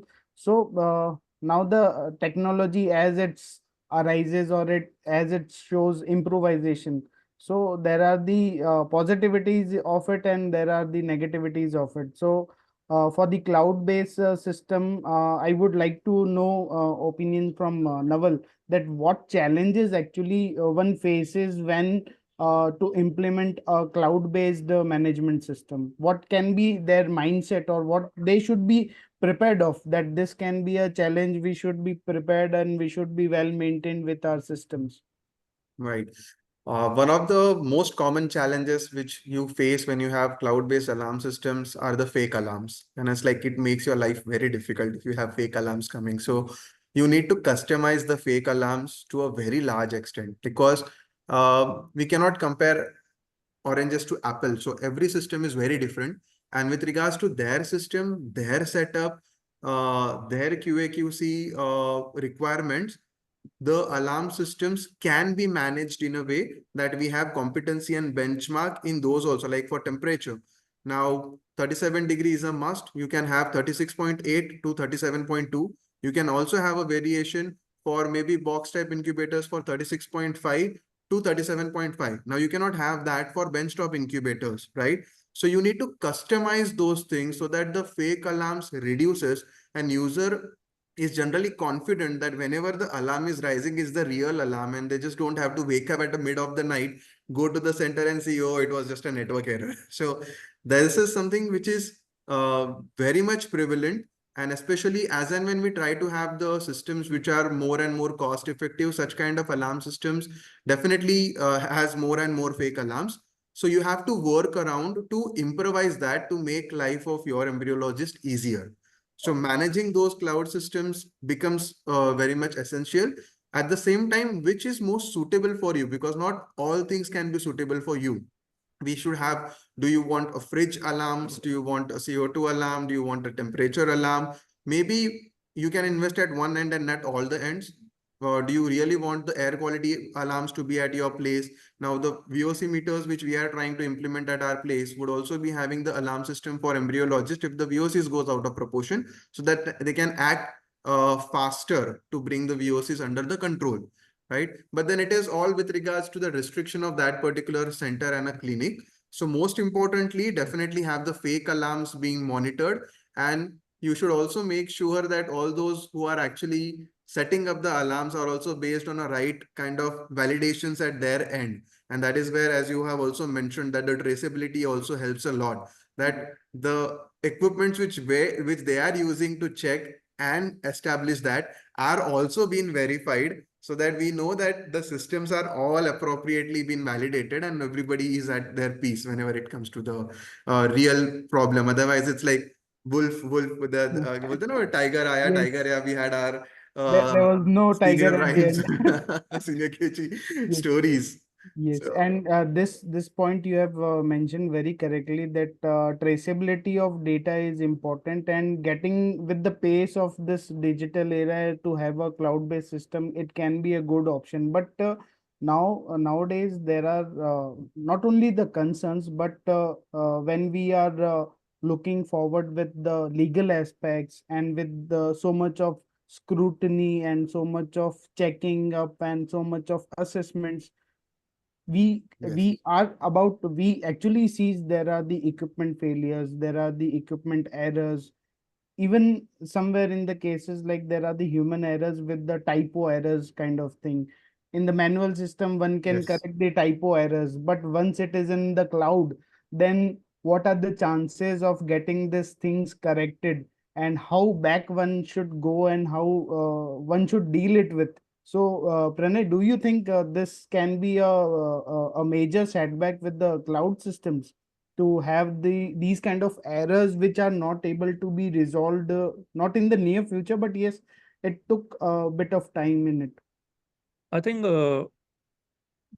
we have been using the alarms and the witnessing system and one of the cloud-based systems. And there is perhaps my knowledge is a little limited, but there is not. I mean, there's a provision of overriding and correcting an error that you have made, just that it will show up and pop up as a non-compliance or as an error, and it will show up as who did it, and then the admin who corrected it. So it will be logged up as a something that is out of the ordinary. So it will show up as a red flag. So not that you cannot go back and correct it.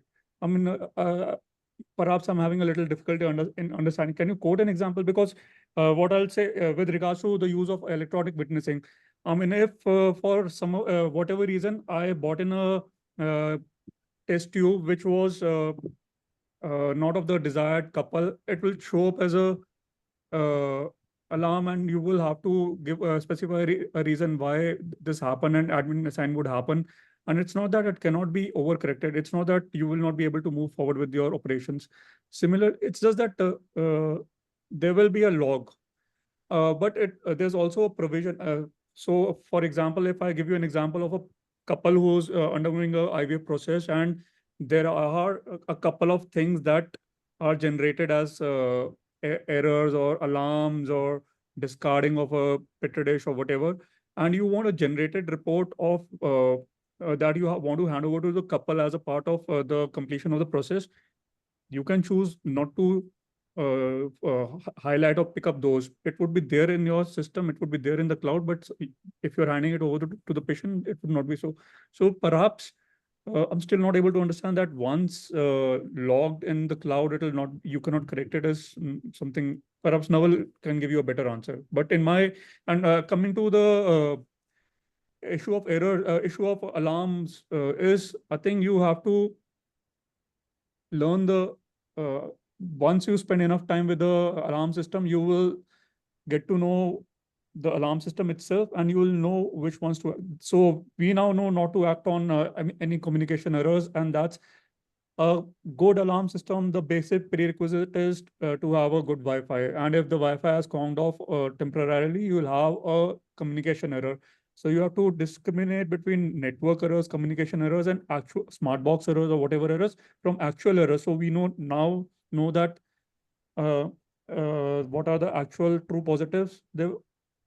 When once you have grown adapt to the use of alarm systems, you will know that there are very few very few false positives and false negatives with that. It's mainly the alarm, the communication errors, and I really never have had an instance where a liquid nitrogen low level alarm came in and the level wasn't low, or gas alarm error showed up and it wasn't low. So fortunately, it hasn't happened with me yet.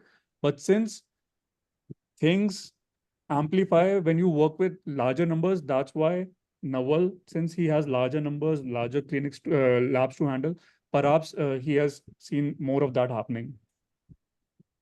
But again, I would insist that you pose this question of not being able to go back into the cloud and change the thing with Naval. I really don't think that's an issue with me. Yes, yes. So now a lab has to think about how to function it. Means a lab can function with the personnels, with the staff there, but to have a proper functioning, to have a well functioned lab, it should be well documented also and well reported also.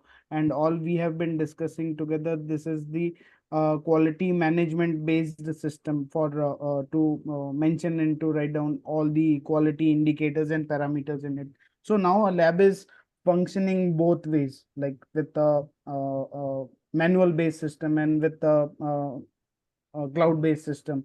And still this a case scenario where a lab is facing these kinds of problem, that there is nothing going well, and not even clinically, not getting good pregnancy outcomes, not even good beta HCG rates, and not even getting good embryology outcomes. And does these management systems like manual and cloud-based management system, does they really are there for rescue? Can these can be a savior in it? Dr. Yogesh, we would like to have your comments on it.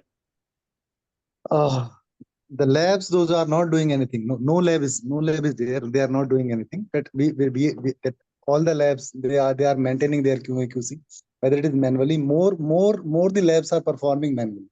Okay, rest about the cloud based or the manual. The only thing is that manual QA/QC is there, and main QA/QC is coming in terms of the outcome which we are getting from the patients. But when it comes to the not doing any rescue, it means you cannot report anything in terms of your failure or in terms of your achievements. So this is something that we will have to look into, that at least manual or electronic, those kind of QA/QC should be performed by everyone.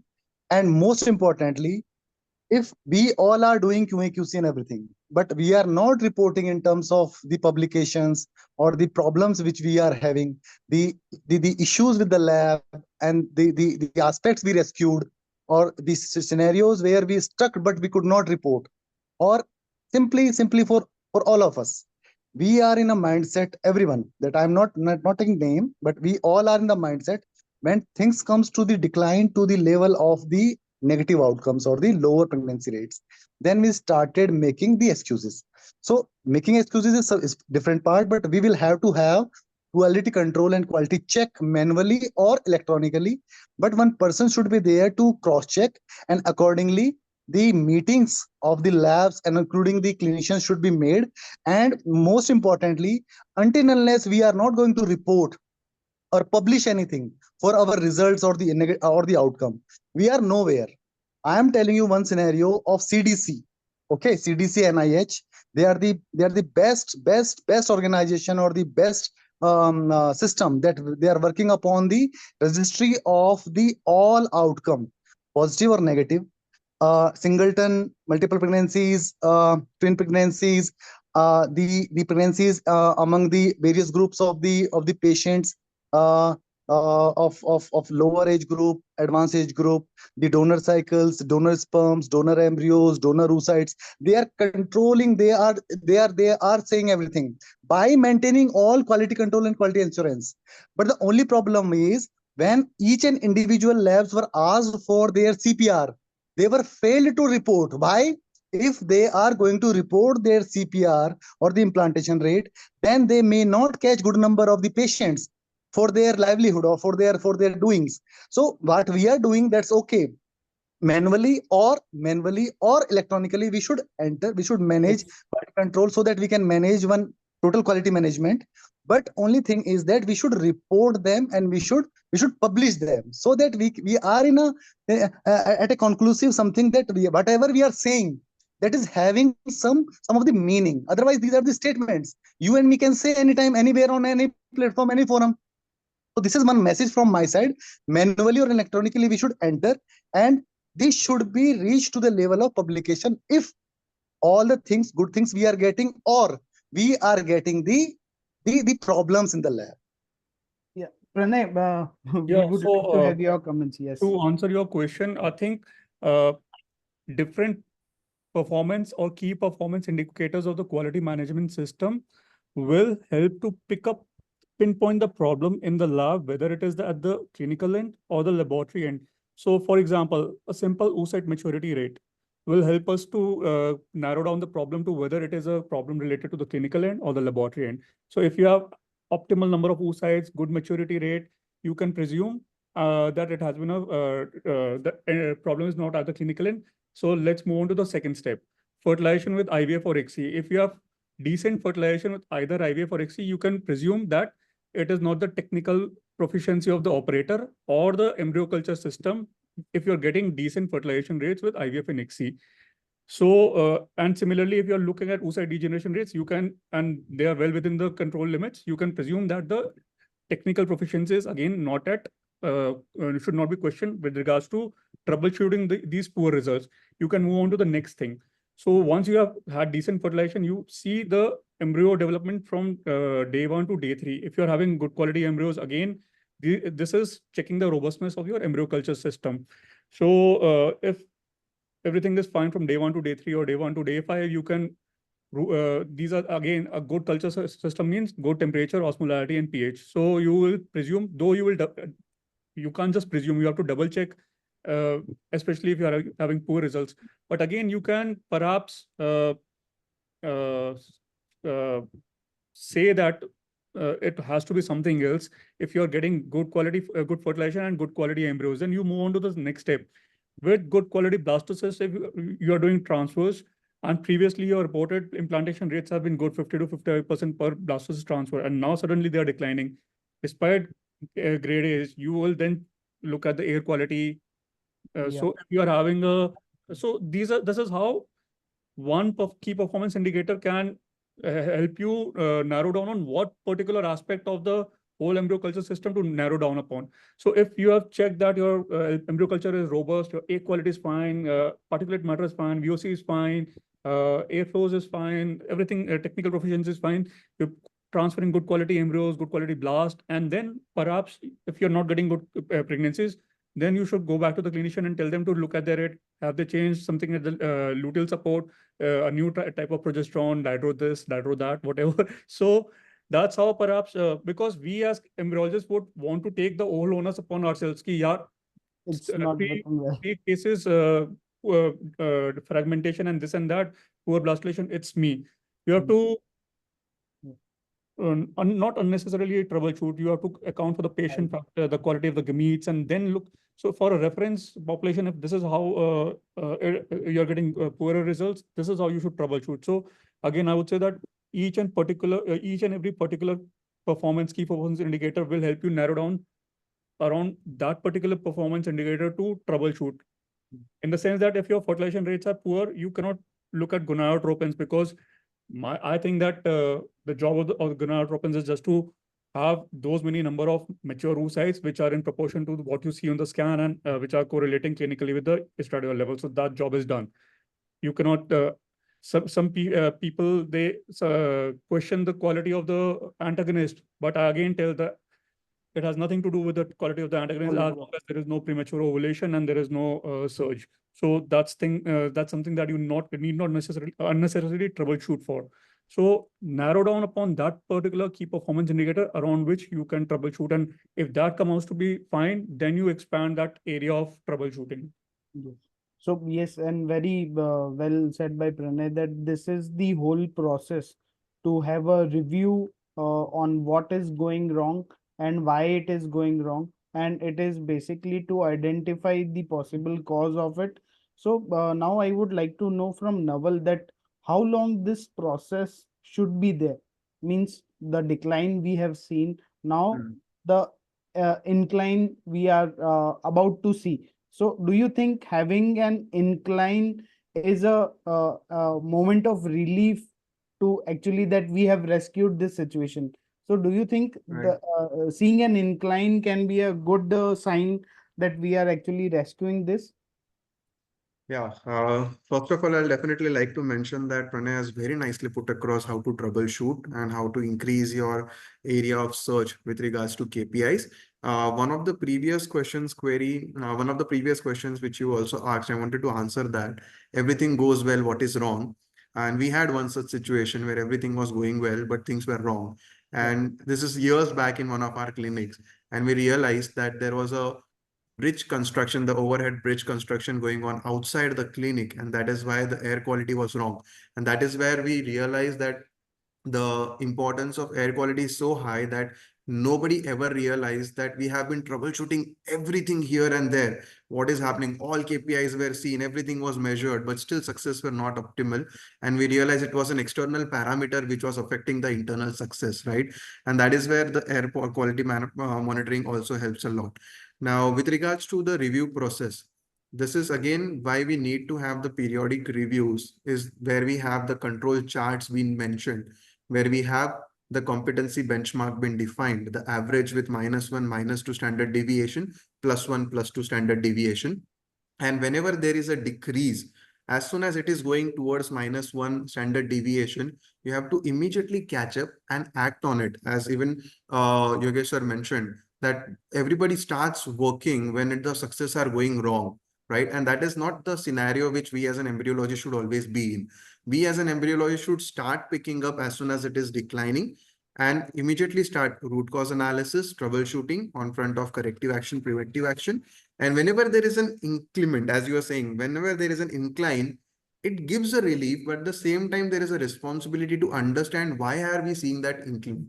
And as soon as we identify why are we seeing that, we need to reciprocate that in our daily practices. So that is what we do generically for all our labs, that the labs which are doing good, and there is certain part which we understand that this processes are doing good in this lab, and maybe we have to replicate that, then we replicate immediately in all our labs so that everybody gets benefit with that incline which they are having. So this incline gives you relief, but you should also always see that why have you got that. And as soon as you understand that, you have to make it as a part of your daily systems and reciprocate it to as and where possible. That is where it helps us. Otherwise, if we just be lethargic enough to see, हाँ dip हो रहा है, चलो now act, or incline हो रहा है, हाँ चलो अब काम खत्म हो गया, then that is never going to work. Then we cannot claim ourselves as an embryologist. Then we are just a glorified technician at work. Yes, yes, and this is one point where one should means everyone should note it, that when everything's are going in a good direction, it is not that everything is actually right. It is at that moment, at that time, anything can go wrong. So it is not to assure yourself that yes, everything is going well in my lab. It is better Yes. to have a monitoring kind of mindset, that keep monitoring, reassess your things until and unless there is no impossible error or impossible kind of thing or decline which is not to So, be seen or to be expected. Yeah. Yes, Naval. we have monthly meetings with all our labs. The heads have the monthly meeting with all our labs every month. Let it be they are doing good or they are doing bad. And this has been our mentality or mindset, what we can say it, when the things are going wrong, then only the alarm signals are there. So I would like to know comments from Pranay, Naval, and Yogesh also. That do you see any unexpected incline in any kind of quality indicator or a KPI, that it is showing a good incline, or it can be goes near to 90-95% of the ratio? So do you think documenting that incline can be also a good factor in getting a good quality management system? Perhaps don't understand the crux of the question. Uh, an upward trend in all the Yes. performance indicators would be reassuring, but I'll tell you, at the end of the day, my grievance with everything is that we have to reinvent the whole thing all uh, together again with the receipt of the next batch of the consumables and the media lot. So things that are true for a patient population with uh, the current lot may not be true as soon as we change one thing. So we definitely can presume that some of the things like good oocyte maturity, good FOI, good FORT would assure me that amongst all the clinicians that I'm getting, one is the one who is performing with maximum proficiency day in and day out after year, I am not going to question that clinician when I unexpectedly get lower number of oocytes from a patient that would have otherwise be showing like 10 or 14 follicles, and we get, so these are some unexpected scenarios wherein I would not unnecessarily troubleshoot the clinical part. So a previous high trend for that particular clinician with regards to oocyte maturity and further on would assure me that I would not jump upon taking a corrective action if unexpected situation like low FY, FORT happens for a couple of cases. So that's one thing. Again, something like high fertilization rates would either with IVF and ICSI would for a particular technician would again make me not question their oocyte, their ICSI proficiency if they have maybe 20-25% degeneration even for one particular case, like has done ICSI for 10 and has 3 or maybe 4 oocyte degeneration. So if I know the previous upward the performance indicator that this has been a performer with adequate proficiency demonstrated previously, I'll not.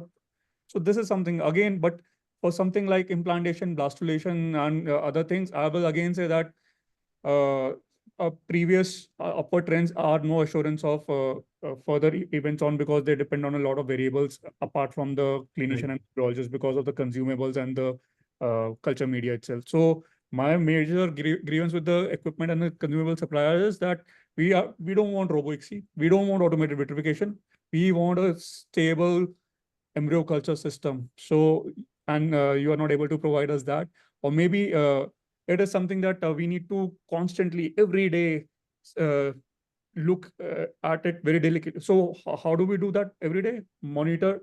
So I know of labs that monitor CO2 every 6 months, particulate count every year. This is something that we do every day. VOC we do every day. So things, they need to be done every, temperature monitoring we do it every day. So we'll not leave it. So I think Dr. Sarapreet also mentioned in one of his last few slides that we need to shift out of that firefighting attitude, and we need to be always be prepared for a situation that may not even arise. Yeah. So I think I'm overwhelmed and getting Yeah, emotional Rahul. because of my daily struggles with the embryo culture media. But Yes. this is how it is for all of us. Yeah. Yes, Rahul, and to Rahul, summarize, Rahul, yes, Rahul, Yogesh. Rahul. Listen, that for me, it's still for me that my lab is standard. I'm taking care of those parameters, the all those equipment, their running conditions, their checks. I'm putting everything there. My lab is standard. I'm taking the example of the good prognosis patients. If I am not getting the expected outcome among the patients, those are good prognosis patients, like a tubal factor, like a male factor, where we can get, because the, women are normal. Okay, so if I am not getting the good outcome among the patients, those are good prognosis. Then I am just on the toe to rectify, to rescue, to look into the lab, that where I'm going. It may include your media, it may include your consumable, it may include your sudden change to the lot, the different change. Sometimes we are not having the regular supply of a stuff that you are more confident. Sometimes there is no supply of of that particular thing. There are something that we are testing the different media. So that's another aspect. Conclude as a collective measure of all the aspects from the lab as an embryologist, whatever I'm expecting. If I'm not getting the good outcome in good prognosis patients, then I will look into more consciously. Otherwise as such, the the patients, those are poor patients. Sorry, those are poor diagnostic patients. Simply where I am getting 1 or 2 sides, and there are the labs, those are having the ICSI for all, and 1 or 2 sites they are getting degenerated. They are, so those kind of patients, again from your lab point of view, whatever the culture media or the ICSI or the rescue ICSI or robo ICSI, whatever you are doing, it is not the fact that we are totally look into the lab and every time in the lab. We will have to look after the different parameters, and for me still the patient's age and its diagnosis that is allowing me to tackle the lab outcome in terms of the outcome first. If it is maintained, well maintained, and good process patients, you will always get the good results. But what about the patients? Those are requiring uh, more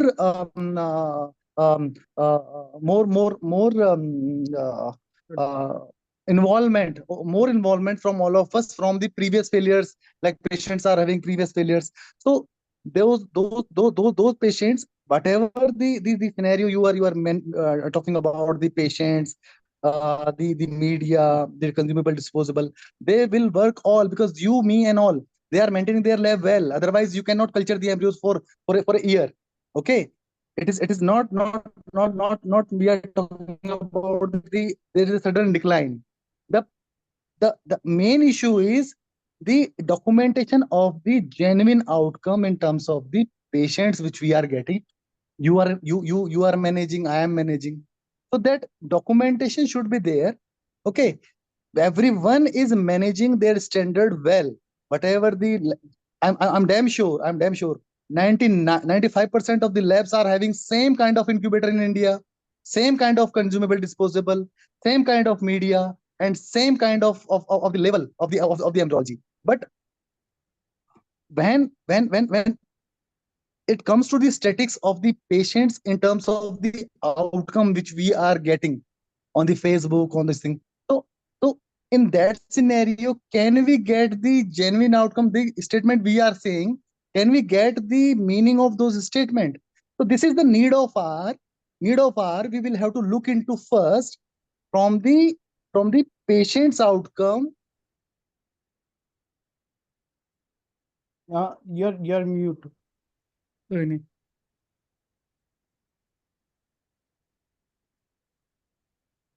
So Okay, now, okay, unmute. yeah. Yeah, You're mute. the point is well taken. I think we can go to the I think we can summarize this whole panel here. So, final crisp short messages from all of you that how one should have basic principles in the mind to manage quality. Just short messages. Yeah. Yes, start with Pranay. Yes. आग का दरिया डूब के जाना है रोज के हिसाब से Yes. वही plan, do, check, and PDCA. Things go fine, QC/QA. Yeah. Things go wrong, QC/QA. So there is no way around it. You have to be proactively on it every day, all the time. So the reason that I'm being able to sit here with you, have a conversation in the absence of somebody overseeing the lab, in my absence, is quality management tools, some of the tools that we use. So there is no way that you can get complacent with regards to your performance indicators and QC/QA, because I'll be very honest, when things go right, you will not be able to pinpoint what you did right and what exactly was the shift that you did made.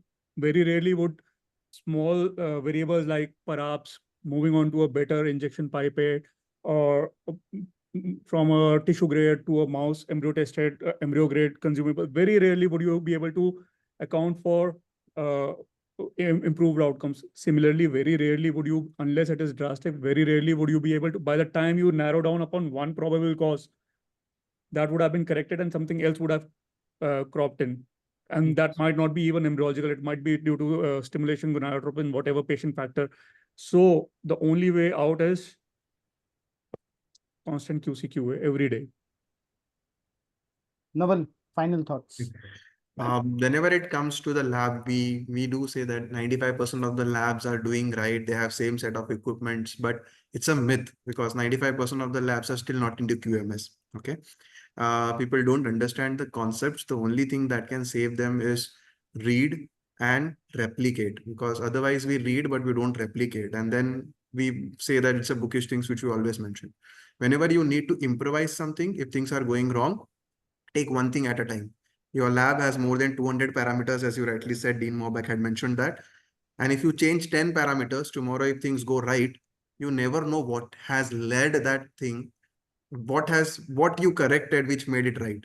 So take one things at a time, improvise one things at a time, and then keep doing this PDCA cycle. At the end of this, there is a quality improvement cycle, which we generally fail because once you establish something, you cannot relax. Okay, now this is right. Now I'm fine. Because then your quality improvement cycle starts where you need to keep improvising next step there and there ahead. So like we do have our own electronic medical record system. Today, we feel very simple that at a click, I have a dashboard where I can analyze everything.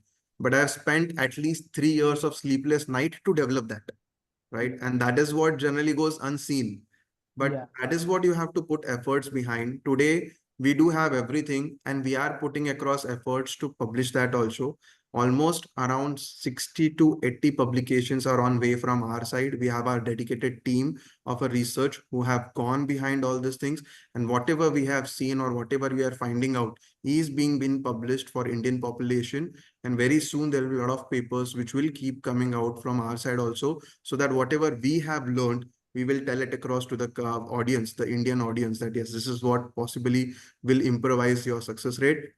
Age parameters, AMH parameters, stimulation parameters, FET parameters, injection parameters, everything is been looked across.